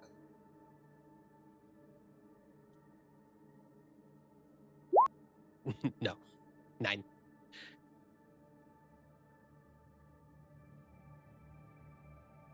I think your best bet is maybe just try crossing and see what happens. Yeah, Basil do the regular cross. And look Okay. back. Crisscross applesauce. Okay, so Peach, you're on the other side of the inlay. You see Basil with the drift globe above his head, hanging there like a balloon. Step across the inlay, and then he disappears. And then Basil, you reappear back down here. So you'll hear Peach call out to you from like around the corridor. I'll skip But her. I'll skip it's her like back. echoing around. Okay. Huh. Hold on. Basil, you disappeared. Wait, you're over there. Yeah. Well, I mean, my imaginary friend who is real now, because I am my imaginary friend. I'll put the drift globe back in the bag. I'll just, like kind of wrestle it into the bag, and then I'll jump up for the torch, Okay. and then hold it out in front of me, and then walk across the silver. Well, so okay. You grab the torch, you hold it in front of you. You walk across the silver. Now both of you are transported back. Okay, you did something this time, right? I did not. Okay. Well, so my first idea was bad, and my second idea was bad, which means the third idea has got to be a good one. Hustle back, put it back in the sconce, Yeah. and then just run forward with it behind me. Yeah, and you manage to cross over the inlay. And then you can like look back and you still see the sconce and you can see the inlay. You're past the inlay. Okay, so Peach, you solved it. We're good. You didn't need me for this at all. No, I don't think I solved it. Well, I didn't teleport back to start, so I think we just keep walking, right? Oh, that's the thing. When I was walking here, I was walking the whole time you were talking with that man downstairs. And all I did was I kept circling and circling and circling and circling and circling. But that I was think that's why he fell. But what was that with the torch being lit, or was that before you lit the torch? Oh, that was after the torch. what? Oh, it was after the torch. It was before the torch though, wasn't it? Oh yeah, it was before the torch because I Yeah. circled and then I was like, oh, that's weird. And then It's I like, went oh no, down did and I then- fuck up? Yeah. No, it was before the torch. Okay. It was before the torch, yeah, because I circled and circled and then I went down, I lit it, and then I circled again and went, Well, we can do like another lap if that makes you feel better. But I think we're good. Yes, let's. Oh, okay. We'll do another lap. Okay, so we do another circle. Okay. So when you reach the like northernmost part of the curve, you see an opening. The stairway ends. Hmm.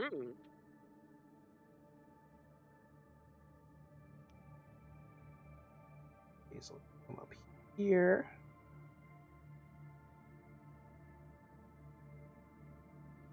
This is the most tentative, like head poking around a door frame and not me stepping directly into the line of sight of things. 100%. Yeah. The stair finally Yes. ends on a small landing that opens up into a circular room filled with warm, flickering light from two torches. Two torches. The room is beautifully appointed and pristinely clean. Two sets of ornate armor stand sentinel between bookshelves filled with books of knowledge. A comfortable Not getting tricked by that. No, a thank comfortable sitting area butts against a gorgeous rug that ties the room together. you. The other wall is filled with vials, tubes, jars, and crystalline creations reflecting the light. Basil, don't you dare. At the far end, Basil, don't you fucking dare. at the He's far, just at the far end of the room, between the second pair of torches, is a beautiful door with a handle carved like a cat's head. Oh, so that. So weird. Such a weird doorknob.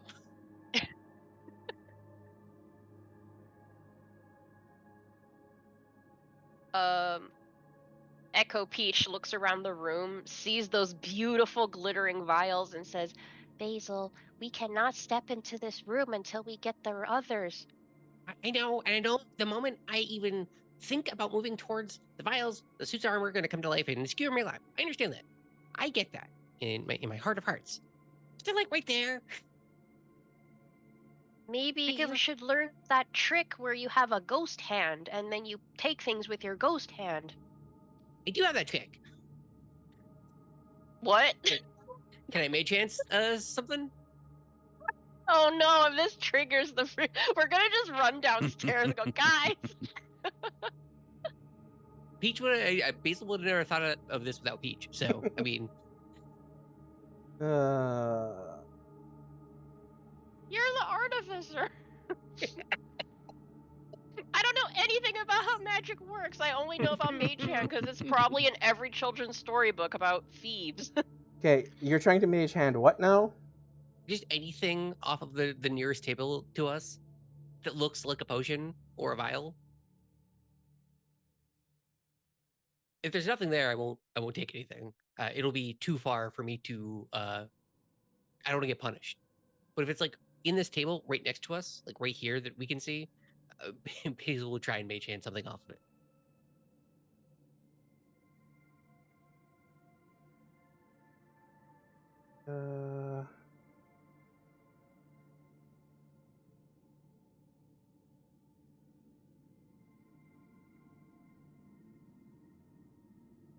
One of the hydraulic hands scampers up from behind my back onto my head, does like a bow to Peach, and then scampers off.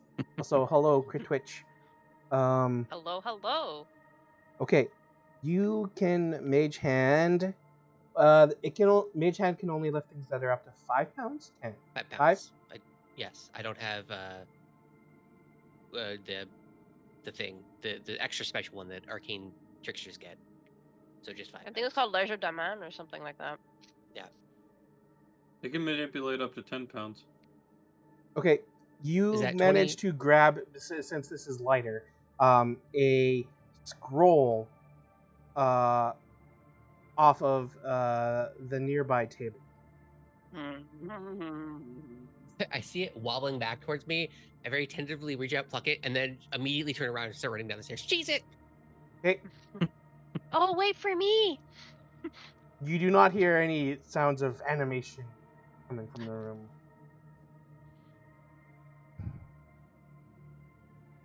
Okay, so new plan.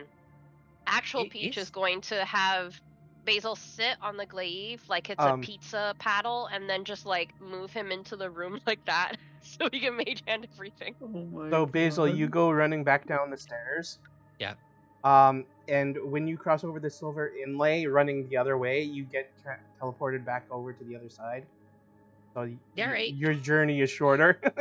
I'm writing down. I have a spell. Does my detect magic give? Oh, I had detect magic when I saw the room. Yeah. Were the suits of armor giving off magic at all?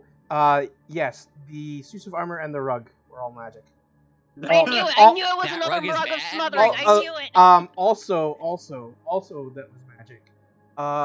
4 scrolls, including one of which that you grabbed, and 5 bottles or vials.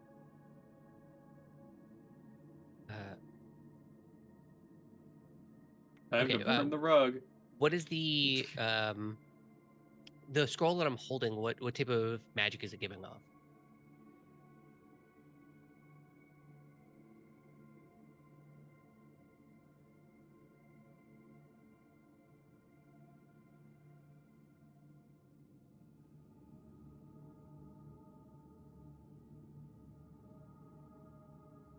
I guess technically illusion magic.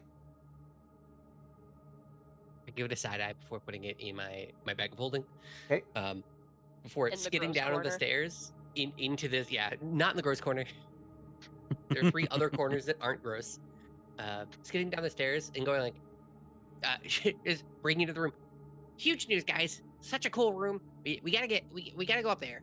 But there is probably bad suits of armor and a rug that will most likely try and kill us. Well, if that's the case, and welcome back, by the way, that's a hell of a story. We should probably see about this fine gentleman getting back over to the material plane. Peach suddenly reels back in his body and said, "We solved the puzzle!" Oh, Very excellent belatedly. work. Good job.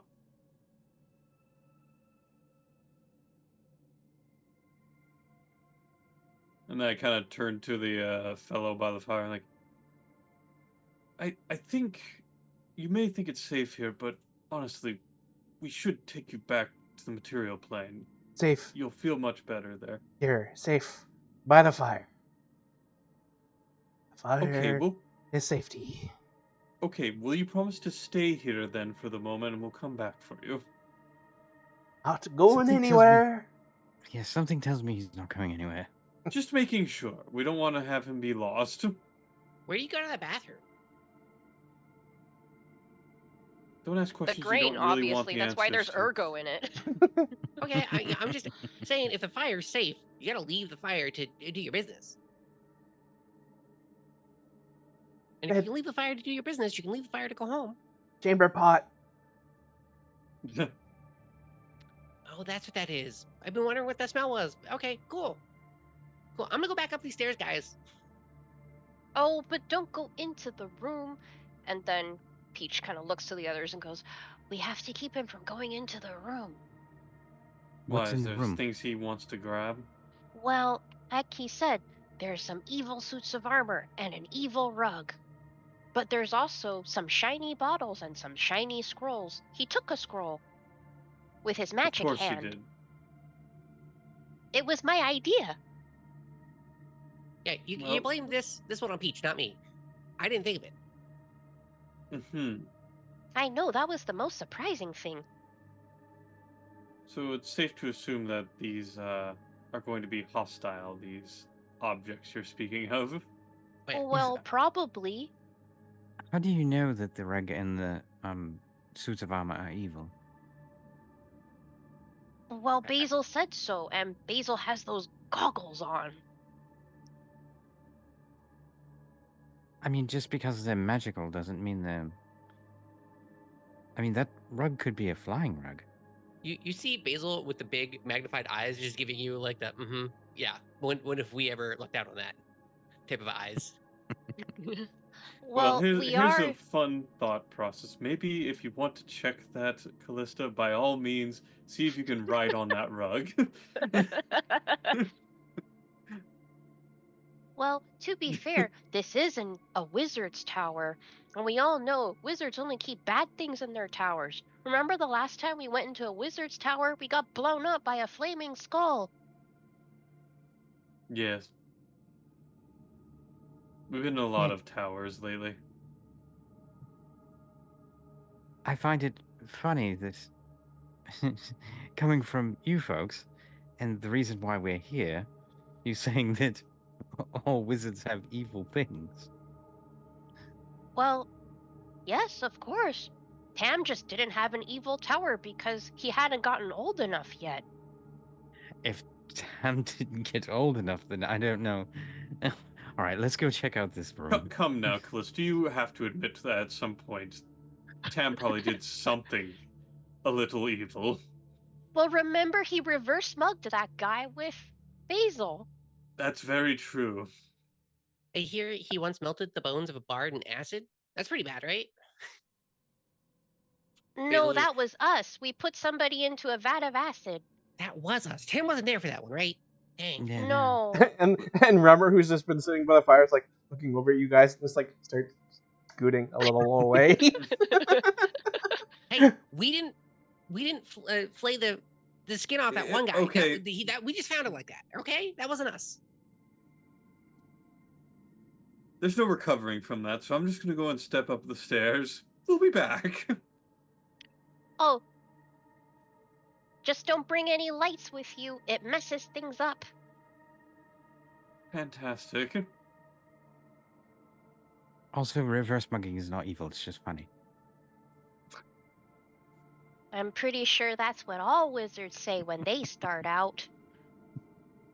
And not to mention that Tam also stole the equivalent of about 2,000 gold worth of items from, granted, a corrupt businesswoman that was being under demon worshippers, but still. Do you think that's why he died the next day? Because his conscience knew he was going to become an evil wizard after that? No, I No. don't think so. Generally speaking, I think he was a good man. I just, in Well, his many see, years, that's the I point. doubt that he hasn't had some sort of little problem that he had to deal with in the past. Well, apparently he's outside this tower, so we can ask him. That's true. But let's figure this out here and what the situation is in front of us for now. Did I hear you say Tam? I think that's what the transparent man outside called himself. How did you get out there? Through the front door? Where's the front? Where's that? Behind Where's that that? behind that cabinet? Yeah, it was the barricaded one. Why don't we just go out? What are we doing going up? Well, didn't you want the shiny things? Now that you reminded me, yeah.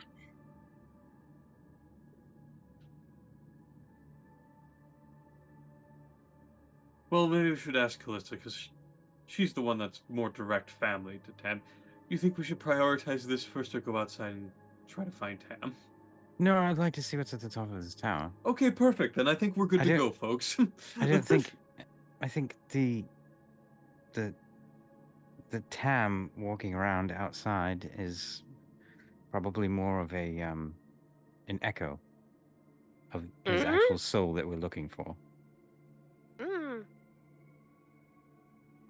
You know, if that's the case, we should go to the top of the tower, and we can make it all nice and safe and say, "Hello, Tam. We have prepared a nice tower for you. Please stop haunting yourself." That will solve all our problems. Yes. I like it. All right, let's go. Okay. So the perceptive of those amongst you notice that, like, as you go up the stairs and you pass that silver inlay, that the light from the torch casts a shadow onto the wall beside you, and then your shadow passes over the inlay before your material self does. Literal That's shadow neat. magic. What that's order all, do we want to go Shadow up these Mage. stairs? and that's also why when you try to come back down, when you cross over the inlay, you get teleported across to the other spot, because you cross it. You cross it before your shadow does. So what order do we want to go up these stairs? Do we want this order? I'm gonna pat Cruz on the back and just say, "Don't get him," and just still like hang out around the door, peeking my head And by out. go People get can him, move do you past want me to just go ahead and poke the rug with a stick? Yeah, or I don't know, punch one of the suits of armor. What do you normally do to get trouble? Punch? You get trouble the most out of all of us. Usually If the because you idea- guys bring me to the trouble. If So, the here it idea is is. to if the idea is to rush all the objects, well, the haunted objects anyway, I'm presuming, in the room, then Peach will go in after Cruz, and like we'll just decide like who takes what. So Yes, please tell me how you enter this room and where you go and where you step. yeah. Cruz, Probably what. Go ahead. do you want to take the rug, and my Echo and I can take the suits of armor? I'd feel more comfortable with the armor, honestly. Okay, then do you want an Echo on the other armor set, or do you want both of me to tackle the rug? I think both of you should tackle the rug. Both of me? Okay. Yes. Alright, that's what we'll do. So I'll probably enter in, because obviously this little corridor is where it starts, and then I'll make my way along the edges to inspect the armor. Okay. So you tell me what I need to do at this point. Yeah, and my Echo and I will approach the rug. And again, you tell me what I need to do, depending on what I may or may not cross. We're just staring out with the detect magic goggles, just looking very cautiously at everything. I'm gonna go past Basil and I'm gonna follow Cruz, and I want to check out this bookshelf right here. Okay. So Cruz comes inside and comes down, looking like along near the shelves and the bookshelves. It stops stops in front of the first set of armor. Yes. Okay. And Peach enters and stops in front of the rug. Does not step onto or touch the rug. Nope. And Callista just kind of comes in and passes by Cruz and looks at the bookshelf. Cruz or Callista, do you touch anything on the shelves? I don't personally touch anything in the shelves. I'd be more inspecting the armor, if anything. Okay. I just want to look to see what books are there. Okay.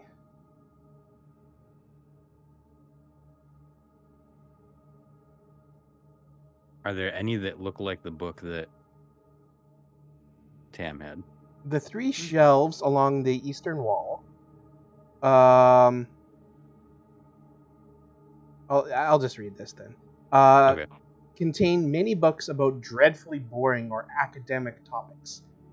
But there is one particularly well-worn book that looks like it's been read many times. It is actually a trashy romance story. Of course. Nice. And we know who's immediately gonna pick that up and trigger this encounter. Is it Dragonborn romance?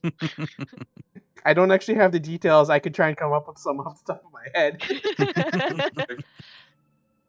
I guess, like, what kind of trashy details would make Callista pick up that book immediately? Any of them.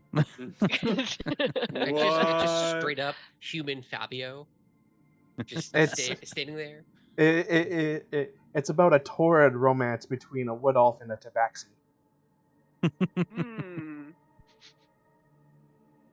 Classic wizard material. The shelves also contain 5 glass vials filled with liquid. And there's over on the tables on the other side, there are open but dusty books and 3 remaining scrolls. Also, I guess this is supposed to be by the vials, 2 large diamonds. Oh ho. Just very slowly picking up the scrolls, just looking back over his shoulder. Does anything happen?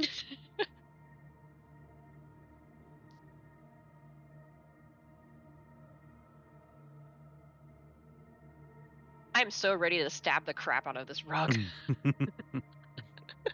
So you pick up the scrolls, correct, Basil? Yeah. Okay, If nothing else is popping off. Nothing seems to happen when you grab, say, the first scroll. And then the second. Nope. And then the third. You've managed to successfully stash or grab all 3 scrolls that remained. Yes. I very, very slowly slide over to the vials while giving nervous looks over my shoulder to everyone. There's sweat pouring down.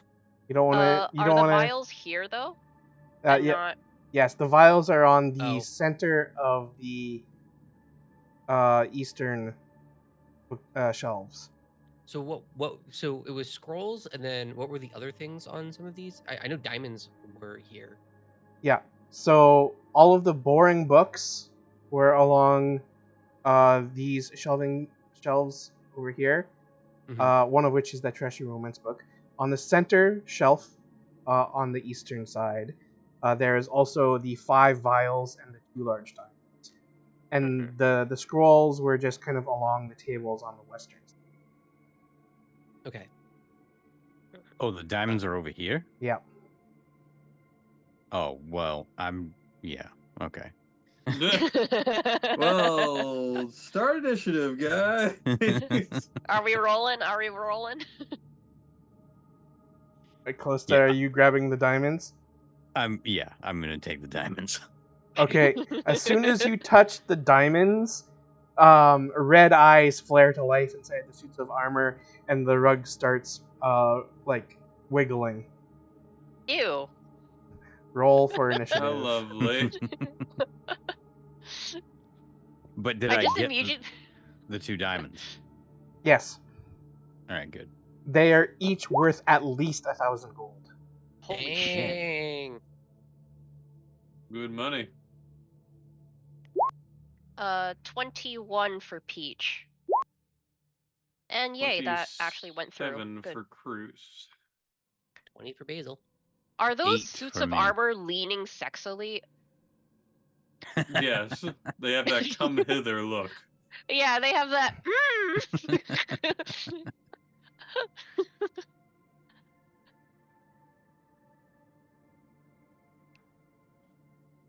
Okay. Sick. Is it just me, or is this rug of smothering way bigger than the other rug that we fought at the Castle Lantern Mansion? No, this No. is right. No, yeah, Okay. they're supposed to be large size. Oh, okay. I think it feels bigger because it's not exactly on a 10 by 10. Yeah. It's like Oh, hugging. right. Mm-hmm. Mm-hmm. Okay, rug. Armor.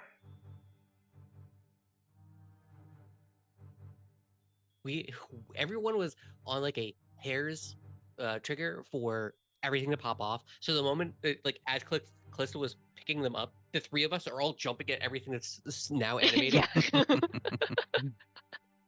Like, we knew this was happening. It was just a matter of Mhm. time. And the dice agreed with us. That's amazing. Apparently. Okay.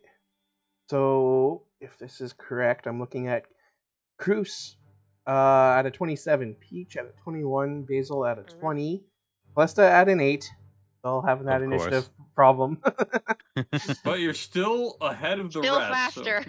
The rug at a 5, and then the 2 sets of animated armor at 3. Okay. So, Cruz, you're up first. All right. You know, I gotta start swinging. 12, I'd imagine, does not hit, Does not hit. which means I don't get the You did Umbral roll Strike. initiative instead of attack, though. The Oh. Beyond 20's bugging out. Mm-hmm. Yeah, it appears that is the case. But it would have been even lower if that was the case, so it doesn't really matter. Oh, okay.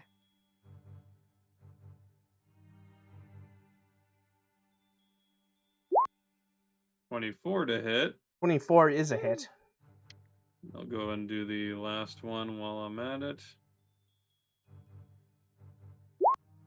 23. Yep, that's also a hit.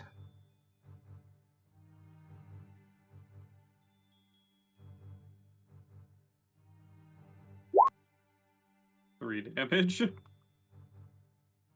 Okay. And 4, so 7 total damage. Okay. And that will be my turn, I think, because I can't really maneuver around while Callista's right there, so... Mhm. Did you get the extra D8 of damage? that I you're missed supposed the to get? first attack. Yeah, but it triggers with the first landing attack, not the first attack. Hold on. Let me double check. Back in the correct initiative order because it overwrote you. Yeah. I was like, what happened to the initiative order? It's like, oh, right. Oh, it's because Beyond But 20 yeah. bugged out and gave him Yeah. a 12. Yeah. Mm-hmm. Okay. All right. All That's it says there is if you take the attack action on that turn, you can make one additional weapon attack as part of that action, dealing an extra 1d8 of the weapon damage type on a hit. Yeah. So I I think mean- it would be specifically that extra attack, which I always roll first. If you want to play it that way, that's fine. I'm just saying, it's very unfun to be like, okay, I missed everything. okay. So Peach. Bonk. That's all I can do. Uh-oh. 18. Yes? Your webcam disappeared. Oh, Oh no. At least we Help. still. Hold the piece. Everything's. At least you're still at least it connected. didn't mess up the. Yeah. Yeah. Get the piece in Hello? here. Well, okay, well, it was an 18 to hit. I'll try and fix this while That everything is is happening. indeed a hit. Okay. Dun, dun, dun, dun, dun. I'll fix it when after Yep. my turn, No or problem. at least I'll try to. I mean, at least you're still connected. That's all that really Yeah. matters. Right, yeah. 1d10 plus 5 for the damage. That's 7 points of bonk. And I'm going to roll the second attack, which is a 12 to hit. That I believe is a miss. No, that is a hit. Oh, okay. And then D5, 12 points of bonk. And because I've been told it's called a rug of smothering, Mm-hmm. I am not going to mess around, and I am going to hit it again for the third attack. 14. Yeah, that's a hit. And 13 points of bonk. Well, So the rug is defeated. Yay! Nice. Okay, Excellent work. now let's see if I can defeat my webcam. Thank you, friends. Okay, we'll move on to Basil then. Basil was looking, like holding the crossbow up to the rug, and then instead, and he's like, "Ow!" And then we'll just shoot this guy down here with a firebolt. The bottom one with a firebolt. Okay. Yep. Hit. 25 hit. 25 is definitely a hit. Ooh, boy. 17 damage. 17. Okay. Some good stuff. It's actually a shotgun, is what I'm shooting.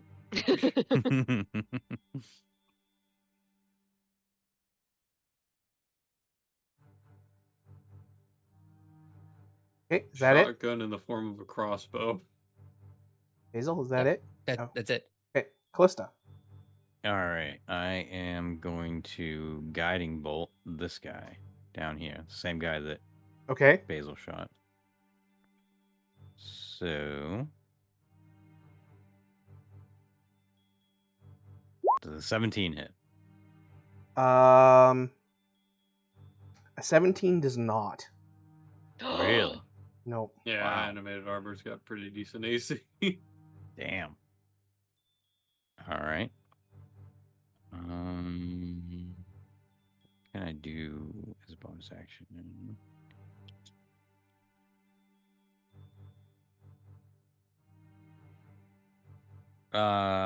Spiritual weapon. Okay. Buster sword. Where would you like it? Another 17, son of a bitch. Yeah. No. Let's pop it up right here, right in front of that guy. And it's gonna swing and miss at him. Okay. And this one What? looks like a golf club. I guess golf exists in Waterdeep now. Was this Super Smash Bros. Melee where you're playing Peach and you just get a bunch of different Yes. stuff? There's your golf club spiritual weapon. Nice. And it can attack right away, can't it? Yeah, that was a I already miss. did it. It was a miss. Oh, it was 17. It was another Okay. 17, yeah. Okay. Because he's going to get his 9 iron out? Okay, so that's it for Callista then? Yeah. You're not going to try and move or anything? No, because I don't want to get attacked by this guy. Okay. Okay, animated armor's turn. So it will multi-attack. It's Disgusting.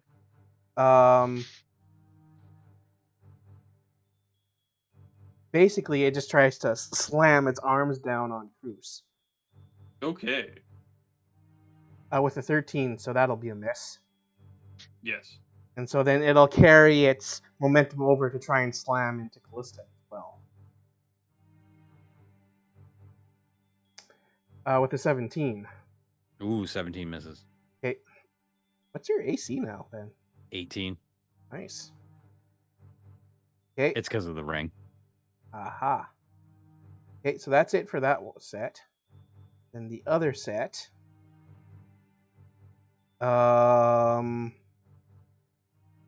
We'll start lumbering over, try to get to this peach.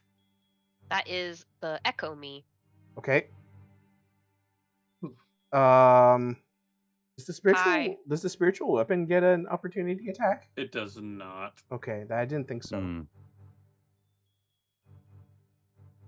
Okay. that would be pretty cool. It's already fucking broken. Yeah, you it's a probably faction shouldn't. that's just a separate entity for a turn economy. It's really, really stupid. Okay. Yeah. So tries to slam into Peach. Nope, with an 8. That doesn't hit. Nope. And tries again. Oh, critical hit. Is that Okay. disadvantage? Oh, disadvantage, right? Well, the cloak is on me, not on the echo, so I guess it's up to you. But anything that affects you affects the echo? I don't know the exact. Yeah, probably. It projects an illusion that makes you appear to be standing in a place near your actual location, which is here. Like, that's my actual location. This is my echo.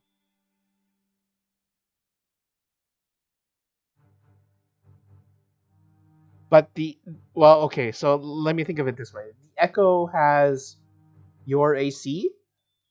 The echo does not have my AC. It has No. an AC of 17. Okay. So if it doesn't mirror your AC, then I don't think I it would. probably wouldn't rule that. Yeah. Mhm. Yes. Yeah. It's So it's because if your echo had your actual AC, it would be hilariously broken. okay, so that critical hit does affect as it should then. Mm-hmm. Okay. Yeah. So that will be 8 plus. It doesn't matter. 8 plus 6, 14, but it only needs to hit for 1, right? It only needs to hit for 1, yeah. Yeah. So, poof. I go Echo? into the wall. Yeah. Yeah. Okay. It's coming back later. Don't worry. All I'll right. be back again. And then we go to Cruz. Hooray! Let's get to swinging the blades. Does it work this time or no? Well, it went through, Hey, it went through. but that's a miss. Well, shoot. Happy bad. Oh no. 21 though. 21 is a hit. Yes. Hooray! For 4 damage. Oh baby. Woo! We're No. doing it. We're getting there. Okay. Oh boy. That's my turn. Not doing anything else? Can't do anything Okay. else. All right, Peach. I run through the shreds of rug. And It really brought the room together. yeah. And then hello. Yep. To ghost me, it appears again, and then I bonk. If it went through, I'll try it. Does it go through? Apparently not. Okay. 23 to hit. 23 is a hit. And then for 6 points of bonk. Okay. And then 20 to hit. Yep. For 12 points of bonk. Okay, that's that suit of armor falls apart into pieces onto the ground.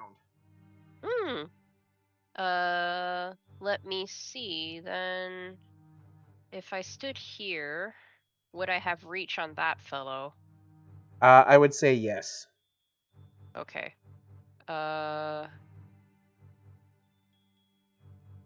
Gonna move over my echo over there. Mm-hmm.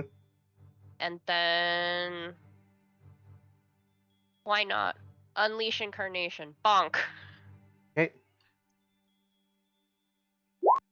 17. Oh, that doesn't hit. 17 is a miss. Yeah. Okay. That's okay. Basil. Full sprint. Shoot the gun. Shoot the firebolt. Firebolt for 21. 21 is a hit. That firebolt is wrecking shop. That's the lowest damage roll he's gotten 12. tonight. I know. 12 damage. It's crazy. 12. That I'm just alchemical screaming. savant. as I'm running. Yeah, just getting 4 damage is pretty good. Yeah. Ballista. All right, I am going to hit him with my 9-iron. Okay. Perfect. You're gonna move it up. Yeah.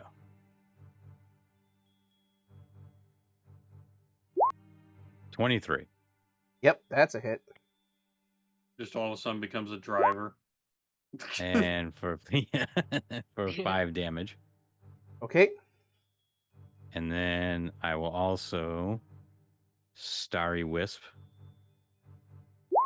22. That's a hit. Hey, jeez. You're in the goo zone now, bud. And that is an 11 damage. Okay. The starry wisp, stars slam into the chest piece of the suit of armor, crumpling it, and it causes the helmet to come crashing down in front of it, and it falls into a heap on the floor. Well, Congrats, you've defeated the hostiles. that went pretty well. Was that a ranged attack?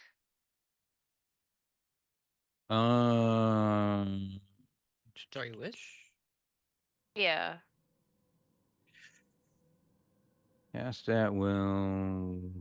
Because ranged attacks I would- are at disadvantage within 5 feet, right? We have not been enforcing that for a while. Okay. I wouldn't know But that because is I don't. completely up to you guys. I mean, it says you launch a mode of light at one creature or object within range. Make a ranged spell attack against the target. I've already described it dying, so It's dead. Okay, cool. This is like you walking back into school after it closed. If I You'd be rolled like, again, it would have been "Hey, a 25. we So have That homework would have hit today?" regardless, so we're Yeah. good. We're good. We're good. It's fine. It's all buttoned up. D20 plus 10. yeah, Yeah, you would have had to roll a 7 or lower yeah. to miss. So Now we just need How to did bump you- your initiative up that high, and then you're good. I know, right? How'd you get to plus 10? I'm so My- jealous. Got the wisdom modifier. The wisdom. Yep. Wisdom. Do you It's have the plus 5 wisdom- wisdom? And crazy. there's something up. There's a thing that I have. The wand of the war mage. Yeah, that's it. It bumps me up 2. It bumps you up 2? I gave that Yes. to you. And It's it. I let Oh, and the such a amulet beautiful of the baby devout. go. That's probably fine. And also the amulet of devout, I think, also adds to it, doesn't it? No, Mm. that only adds to my what's it called, the cleric thing that I can do every day. I get an Channel extra one of those. divinity. Oh, the Yeah, channel divinity. But I Yeah. also thought it changed your spell hit too. Maybe you have a plus Oh yeah, 1. well, you wear the hit symbol, you gain +1 bonus spell attack to rolls, saving throws. Yeah, you're right. Yeah. Buff, buff, buff. And then depending on the rarity, it increases that value by 1. Yeah, it goes up 1. Do you have plus 5 wisdom? Because otherwise. I have +4 wisdom. Oh, okay. So this all checks out. Yeah.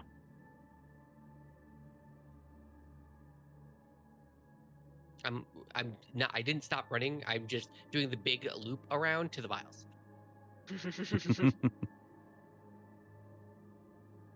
And I'm taking the romance novel. okay.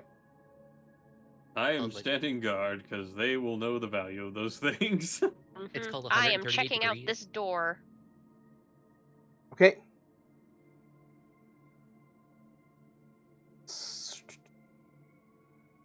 What did you say it was called? It's called 138 degrees because that's 269s. So it's those vials about.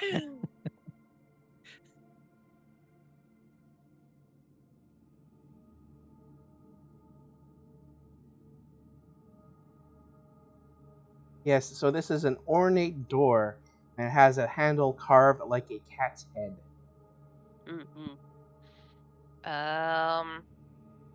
I check to see if it is locked, and if there are traps.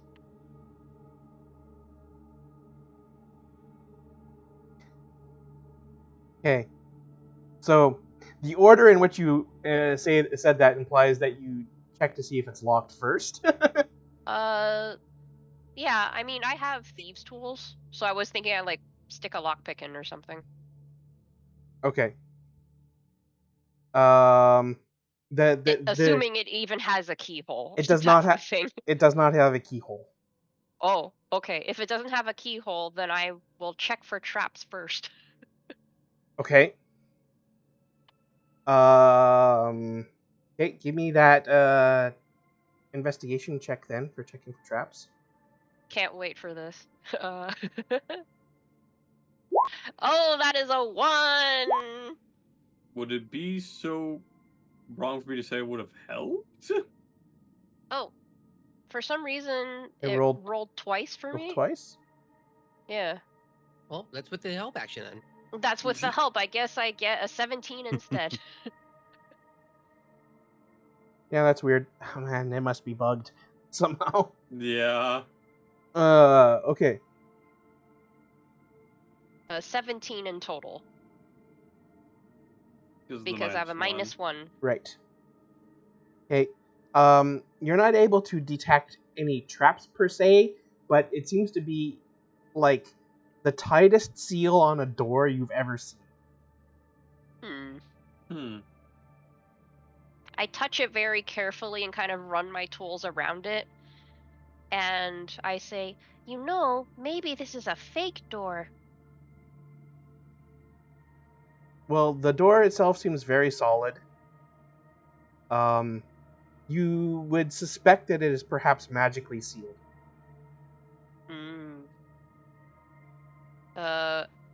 Peach swivels his head backwards to look at Cruz and says, "You wouldn't happen to have magic to open a door, would you?"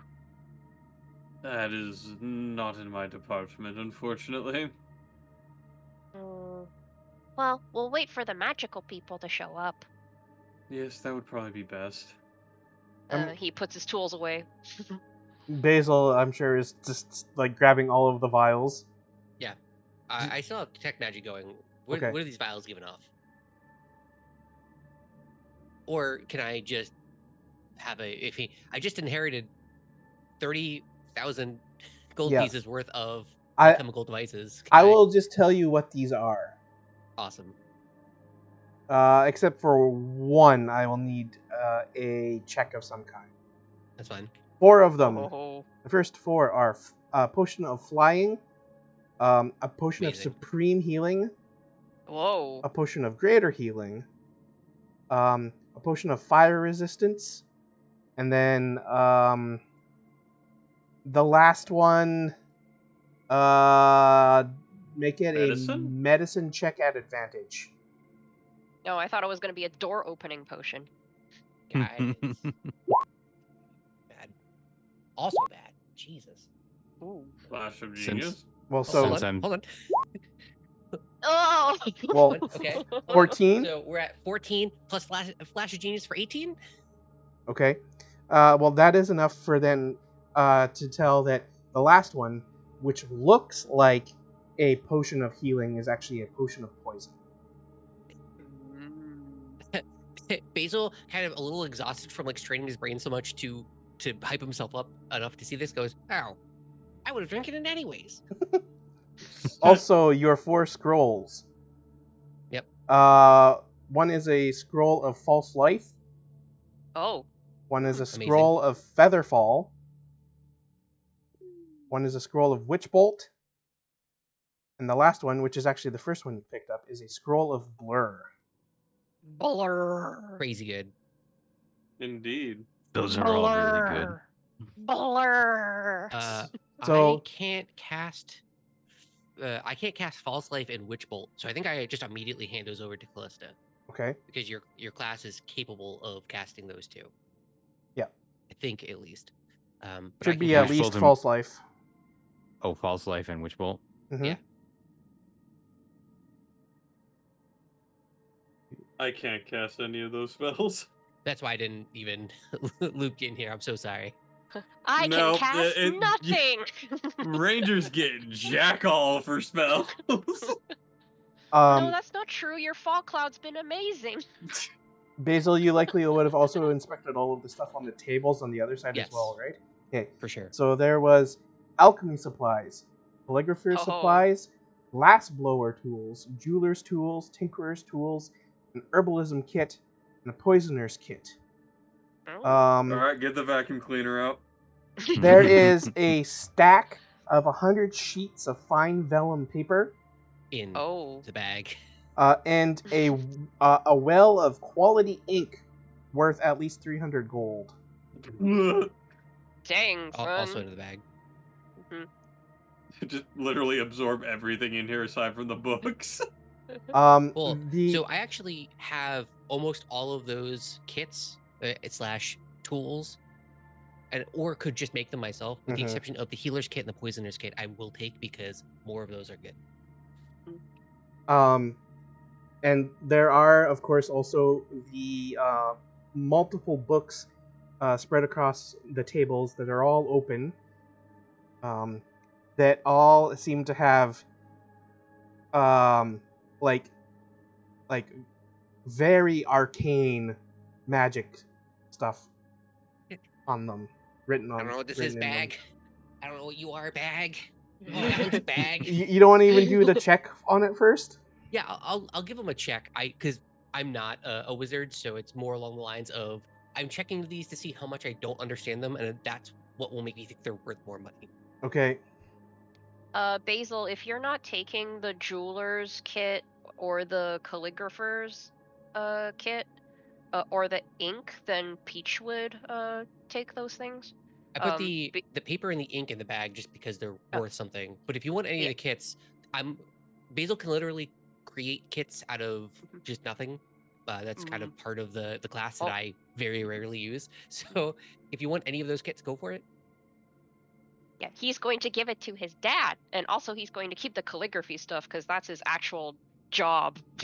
He calligraphs. Calligraphs. Do you need an Arcana? Yes, Arcana check, or... please. Okay. 17? No bonuses this time? I'll guidance. I might as well guidance every roll I do. I mean, why not? 20. 20. Okay. Oh. With some scrutiny, you are able to tell that all of these books are open to pages that, like, when put together, look to be involved in the process of a wizard turning themselves into a lich and how to create a phylactery. Oh yeah, Into the guy. You turn around to see Basil putting all the books in the center of the room with the ripped up carpet and bringing out a match. Oh. Peach is putting the jeweler's supplies into his bag and he's like, Basil, what are you doing? Nothing. The flame's getting lower to the books. What are you doing? Oh, I was taking these to give as a present to my father. Okay, well, I'm gonna burn these. If you maybe we should see the rest of the tower before you decide to burn it to the ground. Okay. Also, do you like liches? I don't, but at the same time, I get the flame closer to the books. See? Oh, it's a book about liches and how to create them in phylacteries. It's no one should have it. It's so bad. Oh, well, before you destroy it, maybe there's a section in there that says how to destroy a lich and the phylactery. Because remember, the ranger told us that the wizard was trying to become a lich with a phylactery. Is there a convenient, top secret, this is how to destroy me section in those books? You don't just like sit on it? There probably I don't is. know. I've never fought a lich. I think it's all a matter of, in terms of phylacteries and liches, that's their main source of life, is the phylactery itself. So as long as you destroy the phylactery, they can be killed.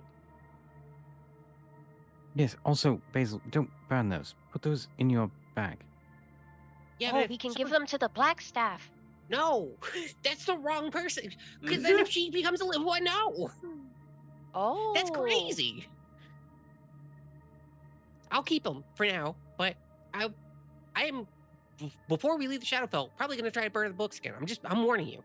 So okay, well, refrain from burning the tower down for now.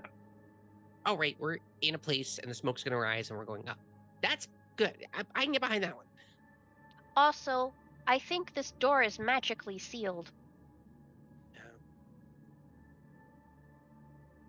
Do either of you have a way to deal with that? The Unfortunately, doorknob I is don't. shaped like a cat. Well, is there any cat-shaped thing in the room? Maybe there's a key. It's a good notion. I walk up to the door. I pull out the gun of secrets. I shoot it at the doorknob. I like how just everything's been just turned into a gun. Does Or some anything crude happen? assemblage of it. It only indicates secret doors or a trap, Yes. so it does not indicate either of them. Okay, so but the door's not trapped. Okay. Then I walk up and then I scratch behind the ear of the cat doorknob. Okay, Oh, that Oh, actually please did give something. me a wisdom saving throw. You got it. Oh my god. Basil turns into a cat. Awesome. How's a 22 do it? Crit Oh, save. nice. Nice. For a moment, it feels as if like all of like the hair on your body like stands on end, and like you almost feel the sensation as if you want to meow, but then you kind of like shake it off. I sneeze and I go, allergic. That's why we don't have one. Who's a good boy? Pat the top of the cat head. And then I'll just turn it.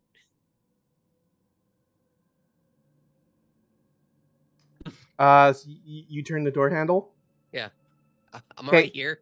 The door handles does not turn. I'm like, bad boy. And then I try and yank the head out of the door. Nope. Remains firm. Basil turns on. Well, that was me. Good luck. That's all I've got, guys. I'm heading out. I'm gonna look around the room to see if I can find any kind of cat-shaped. Yeah, anything. cat or feline-oriented Yeah, objects. Yeah. I will help once we realize we need to find something cat-ish, I guess. I'm over there holding up super old dead fish to the door. You all can search for several minutes, and you will find nothing. And there wasn't anything we saw downstairs that would have possibly been related to this. Nope.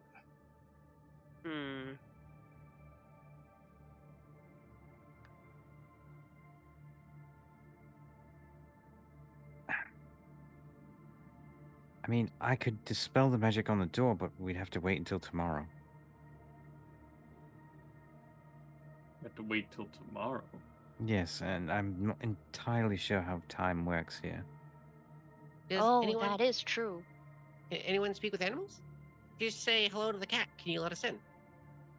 I don't think we have any of those spells or I have my ring of animal friendship. Oh. So Well I then. spend one charge to speak with animals.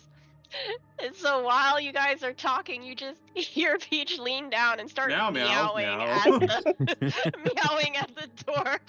It's like, Okay. this is a new side of Peach. There's it's actually a really great meow. He sounds really convincingly like a cat. And he's asking, "Hello, friend cat. Please open and let us in." The cat door handles does not respond. God damn it. We would have had the opportunity of a lifetime to make use of that ring. Well, the first time, every time I've used this so far, it's been great. First, I stuck my head into a fishbowl and spoke to the goldfish to calm it down. And now I'm speaking to a cat at a door handle. Peach looks at the others and says, "No, that didn't work." Other than the cat handle, is there anything else noticeable about the door? It's very fancy looking. Like, it's not like the standard, like, wooden iron banded doors that you've seen in the rest of the tower. Mm-hmm. It doesn't have any further description other than it's ornate or very fancy. Okay.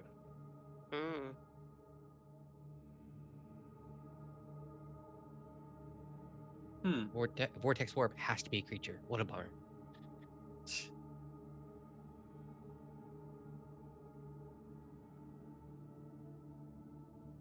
we could always try to bash the door down. I'm certain that will go great. Peach looks at Cruz and says, "Well, do you suggest that seriously?"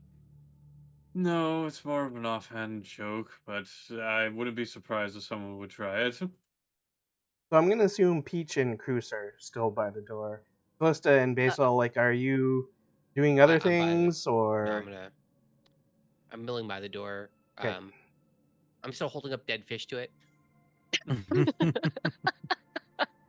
I'll say I'm Yeah. over here somewhere looking for any kind of cat object that I'm not finding. Okay, Callista, give me a perception check. All right. Is there a cat ghost with us? Perception I'm pretty good at.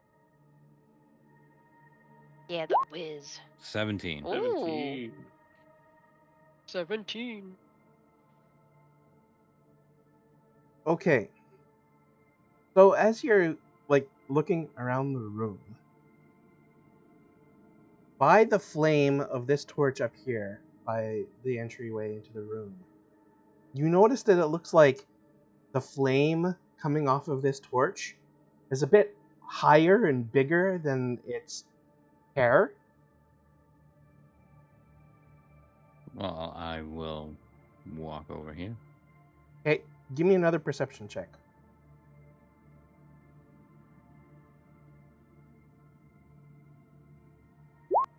$22. Okay. It in fact looks like there's actually a second flame, kind of like trying to disguise itself as part of the flame above the torch. And you can see just the faintest appearance of maybe like facial features in the flame, Ew. like eyes and a mouth. Basil.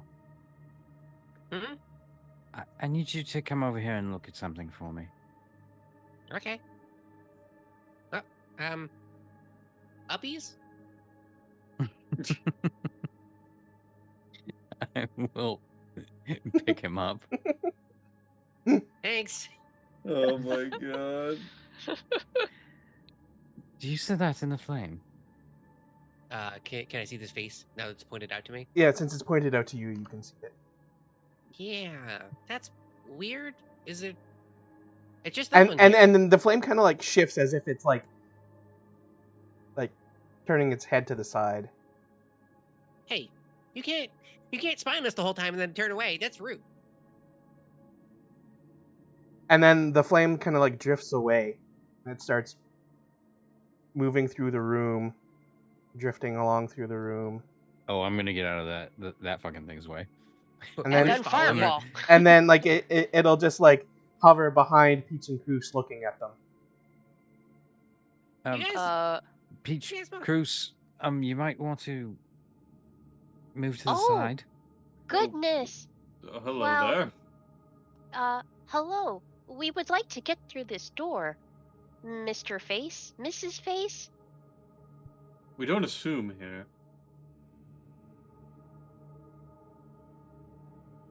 Face Esquire? I don't know if you went for like a law degree or something.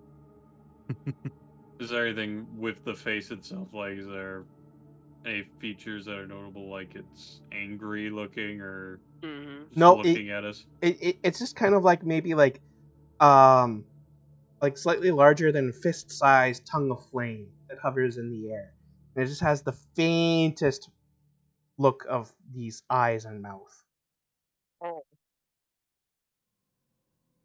I'm thinking of that little fire from Howl's Moving Castle. Calcifer? Lucifer? Yeah. These here are also little like torch stands, right? Yes. And are they also lit? Yep. Can it get to those?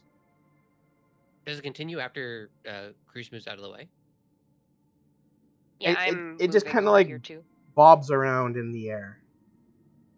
Come on, get to the other one. Come on. And Can then I and then so like describe Cruz and Peach how you're standing. well, we've moved out of the way, Mhm, right? So I yep. guess we're now just kind of flanking the door and trying to give it space, I guess. Yeah, I'd be just kind of like arms folded and just kind of looking at the flame, but just regarding it normally. I haven't. Yeah. Okay. Can I remove the torch from the sconce here? Like, does it look like it's trying to settle on a new torch? No, it just seems to kind of be like bobbing back and forth, looking at you. One of you has to give the other one uppies. That's what did it. Peach is going to try in common and then in Elvish. Do you need help? Are you trying to get through this door? We're also trying to get through this door. Does it?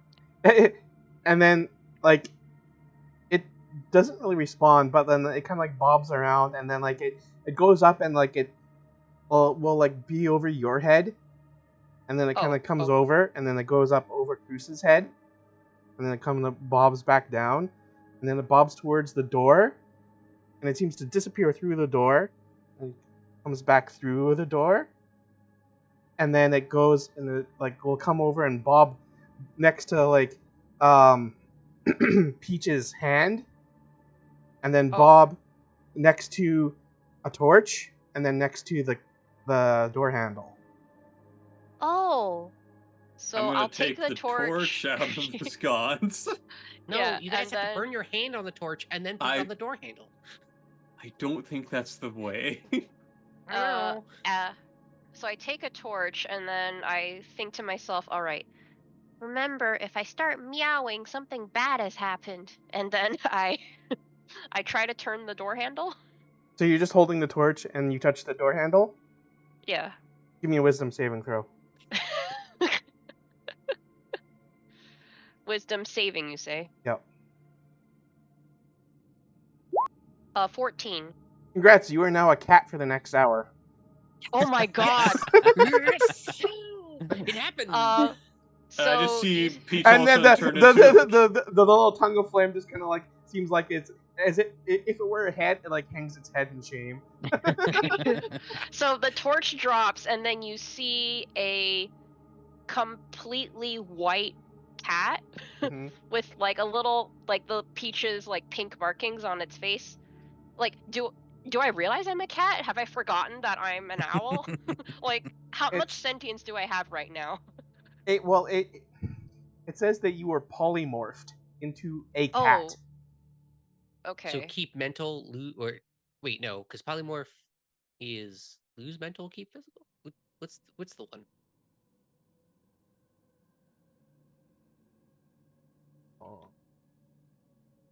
I think polymorph you retain all of your own intelligence. Think. Well, it seems we found out what the door handle does. Yes, Cruz. Perhaps you should take the It's torch and try to burn the handle. So it Don't says actually touch it. I think I was gonna try that, or try to just walk through. I'm on team just walk through. It says the target's game statistics, including mental ability scores, are replaced by the statistics of the chosen. Which isn't much because it's a cat. So you are just so a I am cat. a cat now. Yeah. Awesome. I'm gonna have so much fun. All right. Well, I see Cat Peach and like, oh, well, that's 2 hit unfortunate. points. 3 strength. I'll go ahead and pick up Cat Peach and put him on my shoulder. Also, 3 intelligence. because normal Peach is like an obscenely large Aarakocra. This cat is an obscenely large cat. An obscenely large and beefy So like a Maine Coon. Yeah, Maine Coon. But like you pick it up and it's ripped. All right. Ooh, it's been working out a bit, I see. Just don't claw my arms or eyes out, please. And I just go ahead and set you there. And then I'm going to go ahead and take the torch, and I'm just going to try and walk through. You smack your face into the door. Okay. Hazel laughs. Ow, okay. He actually did it. It was worth a shot. It was worth a shot. Okay. Plan B, I guess we try to use the fire on the handle? Are you sure you don't want to touch the handle now? I'm positive. I'm gonna go ahead and try to put the torch to the cat door handle. It's animal cruelty. That's all I'm saying. The flame of the torch licks around the cat handle, and nothing seems to happen. Fantastic. And meanwhile, like the little like tongue of flame that's been bobbing around the room, like has like started to drift over towards Basil. Hey, what's Uh, up? And then it starts like so like if you wave to it, like it comes up and it starts like dancing around your hand. I start bobbing with it. Do you need something? Maybe Here? maybe you're the And one then who's and then said it kind of no. like goes to like a position like kind of like behind and a little up from your hand, and then however you move your hand, it still holds the same position, like Behind and a like little up. relative. Okay. Yeah. And just move it around. Okay. So neat. I have a friend. Well, where's Basil's shadow with this light? Or at least the shadow of the hand showing? Like Yeah. to So like it's like it would cast a shadow like from behind the hand forward. Well, the last puzzle had something to do with shadows, so maybe we need to have the torch over walk to up. the side of us? I'll walk up to the door. I'm like, Shadow grasp the knob. take the torches behind me for a second here. Okay, well, I will hold 2 torches behind you. And then I'll put my hand on the door first. You're putting your hand This, on the door? yeah, this is just the first thing I'm doing. I'm just seeing if on the door or the door handle. The door first, and Okay. then the door handle afterwards. Okay. I give it a light push to make sure that it's not just you walk through the door. No. And then I look at I take a very sad look at Cruz and Callista and go, well, if I'm a cat, I have a lot of fish in my bag, and we have to get rid of it soon. And then I'll put my hand on the door handle. So as you start to reach your hand out towards the door handle, the flames from behind you that Cruz is holding these torches, the shadow of your hand contacts the door handle, and it feels like you're holding the door handle before you even reach it. What? Okay. So I'm just standing there. And you turn it, yeah. and the door unlatches. Like the door handle actually turns, and the door unlatches. Well, Shadow puzzle. Okay. Shadow puzzle. I don't know why we didn't think of that earlier. I don't know either. We've literally just dealt with it before. Well, technically we didn't. They did. And now the little like tongue of flame that's been bobbing around is like bobbing really excitedly. Oh, let's adopt him. You wanna hop up on the shoulder, and then we can put him in a jar. He's our little will-o-wisp. And then he just kind of goes. The strange light. He just kind of like starts to swirl up and disappear. Okay, see you later. All right, see you. Thanks. Well, I'm gonna assume that Peach is gonna be like this for some time. Are we wanting to wait or just progress? We can see what's up there. We don't have to engage in anything. I'm holding out the big dead fish for Peach. Yeah, it'll be fine. I am purring and like doing the like figure 8 thing around Callista's ankles. I looked up Maine Coons while this was happening. I was like, what kind of personalities do they have? Apparently they are friendly, so I'm being very friendly. Mm-hmm. They're big, fluffy boys and girls. Okay. So the door is now open, and it reveals again a curved stairway corridor.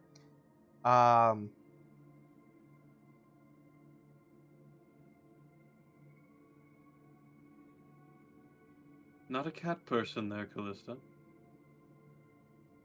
Well, I mean, it's not really a cat, it's Peach. Yes, but this is a cute moment. Come on now. I'm a bit more concerned about him getting back to is real stuff. Like, Dad's gonna lose his mind. We If you have guys to want to assume be that this cool is about it. temporary. It's not like this is permanently the status quo now. Yeah, if you guys want to be mean about it, you can just punch Peach, and Peach will turn back to normal. It'll just hurt a little bit. Yes. And you'd feel bad in the fact that you literally punched a cat, Yeah, even to if it death. was a polymorph. Yes, I feel uncomfortable with that too. Unfortunately. It only lasts an hour, generally, assuming the spell wasn't like upcast or there wasn't some type of weird magic nonsense behind it. It's normally just an hour-long spell, so it should be fine. Probably, maybe. Yes. Well, Probably. I would say let's see what's behind this door, and then see what else this tower has to bring us. Indeed, let's hope that we all don't get polymorphed. Yes, if there's something terrifying above this room, then I would suggest we come back down here and wait. Quite so. Basil dramatically leaps through the doorframe. It's Okay. safe. Yep. Just regular stairways heading up. Trying to reveal what is the next room. And once we get that, we will stop. Mm.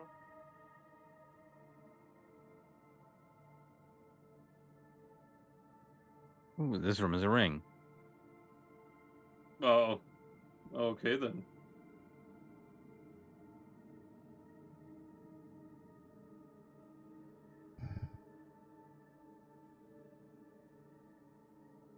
So many Okay. layers to this map. Yep. So it is go directly up on the map. Hmm. So I guess I will be at the front here. Yes. Don't believe my icon. I am a cat now. So Oh, these wait, that's the stairs- down or? this is down. So you come up Okay. from this side over here, all the way around, up into this So right hallway. next to the 7, got it. Yep. Right. So this second flight of stairs ends in a 5-foot wide, 25-foot hallway. To the left and right, just before the end of the hallway, are doors, and at the far end hangs a gaudy painting flanked by torches. The portrait depicts a man with broad shoulders and a strong jaw, and deep green eyes set beneath eyebrows that are a little too long. Hmm. His hair is black and well trimmed, with streaks of white at the sideburns. He wears a finely crafted emerald cloak with a high collar and excessive gold accessories. He stands triumphantly, with a thick decorative tome and green binding tucked beneath one arm. That's lich behavior, all right. And if I were to try to inspect the painting itself, would I see any like titles or anything around like the edges of the portrait itself, or? Nope. Okay. And would I be able to recognize this person by chance or no? It is not a familiar figure. Okay. And then there's I two just lean down the doorways here, hallways. you said? Pardon me? Is there 2 doorways here? Yes, there's a doorway here and a doorway. Okay. First, I lean out from behind the little hallway here. Torches, shadow puzzle, probably. Yes, I had that feeling as well. I'm not going to touch any door frames or any doors at all until I've figured it out myself. If I had to guess, the shadow puzzle probably has to do with like grabbing that book or that guy coming to life, or I don't know, killing us. The little tongue of flame reappears in a swirl in front of the portrait, and it like angles itself back as if looking up at it. And that is where we will come to a close. All right. Nice. Sounds good to me. Meow! Wow! Yeah, wow. I could not resist. When you said that door had a tight seal, all I could picture is people getting closer to the door and hearing "Kissed by a Rose" on it, and I was like, dying. And then I couldn't fit the joke in anywhere. When you said it had a tight seal, I thought Byford dolphin incident. So the two genders, ladies and gentlemen. And now we've got a peach cat. Yep. Yes. This is amazing. It could have had a Basil cat, but Basil was just too wise. Mm-hmm.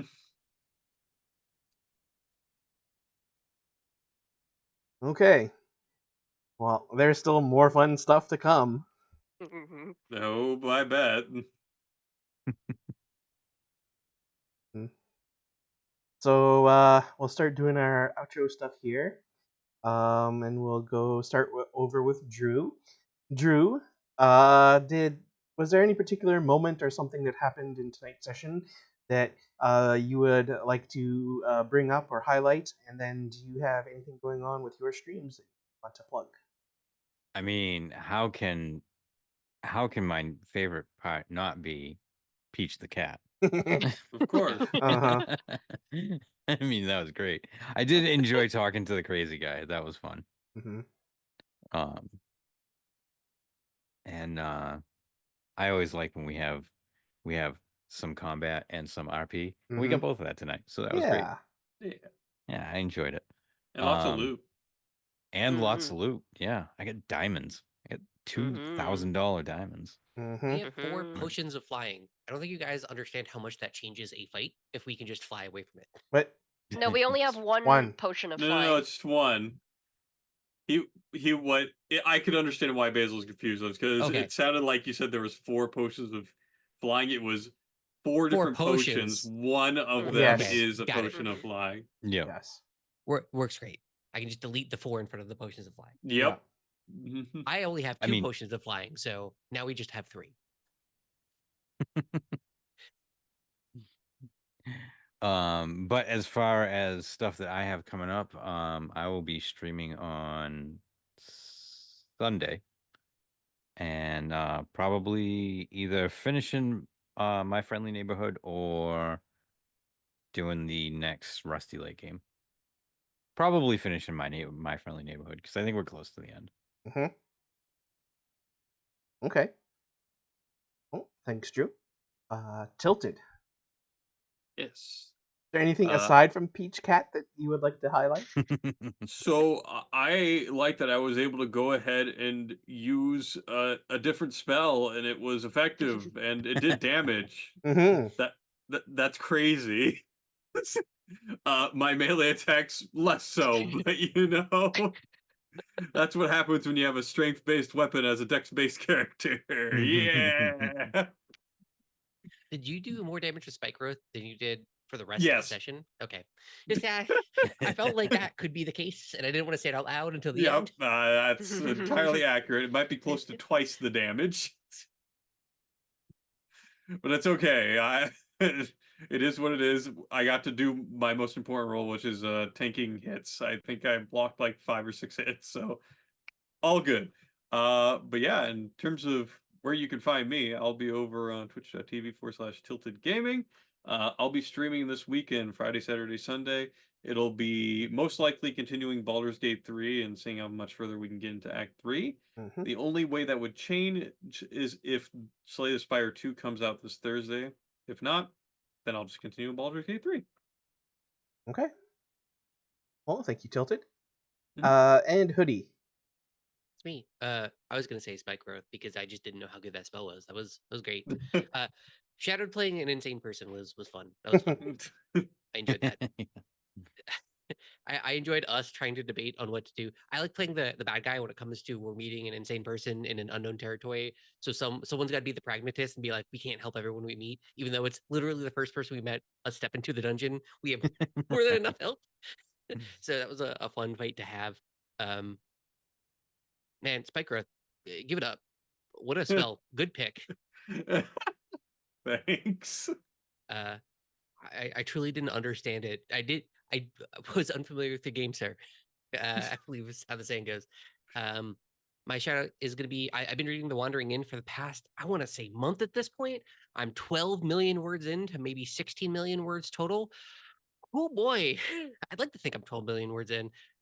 It's a lot, and it's all free. You can just read it. You go to the Wandering Inn website. You can just read from start to finish, or you can catch up. It's not finished. That's the scary part. That's my shout out. It's good. All right. Thanks, Sody. And Gubby. Hello. Peach is now a cat. Peach is a cat. This is Yay. great. I can't wait to be completely useless because I checked the stats for a cat, Oh, and yeah. under languages it says ... So you cannot tell me to do anything. You do 1 slashing damage if you hit with your claw attack. Hey, it's at least accurate to cats. You can tell them anything and they won't listen. Right.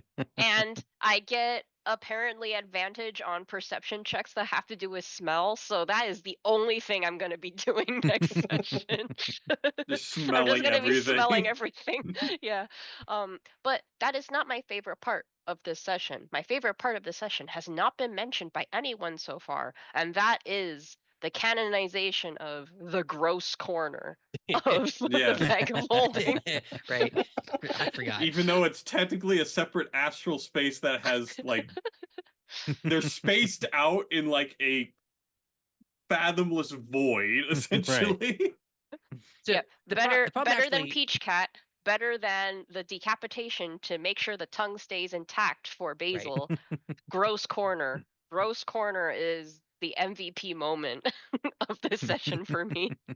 that's actually come from because in the Wandering Inn they have bags of holding, but they're very much a compartmentalized space that they have to like put things in. And so I was just picturing that when we were talking about it. I was like, oh yeah, this could be a gross corner. I forgot that it was just in another plane floating somewhere. So Yeah. Okay. Well, thanks everyone.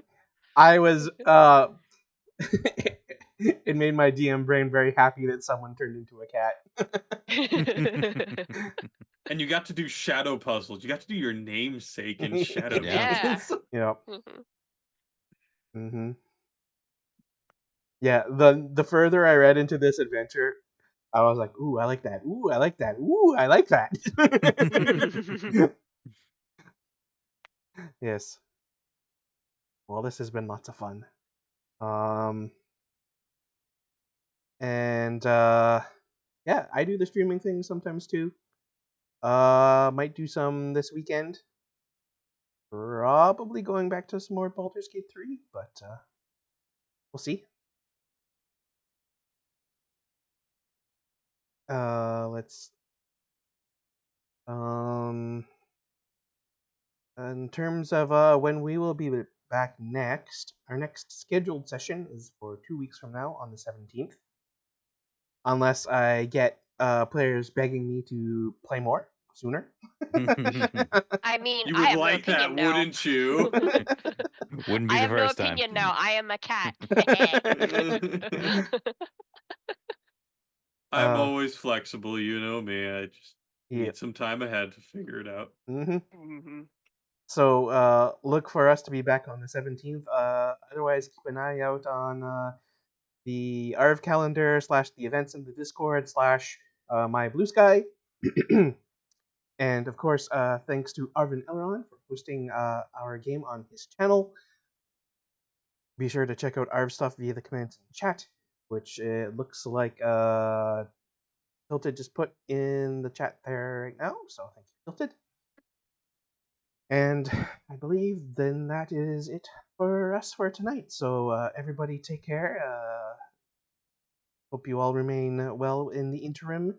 And we shall see you when we are back next. And thanks to everyone in chat, and thanks to my lovely players, as always. And Thanks to you, Shadowed. thank you very Yes. much. Thank for you, DMing. Shadowed. Yes, you're welcome. All right. Have a good night, everybody. Bye-bye for now. Bye. Bye. Bye.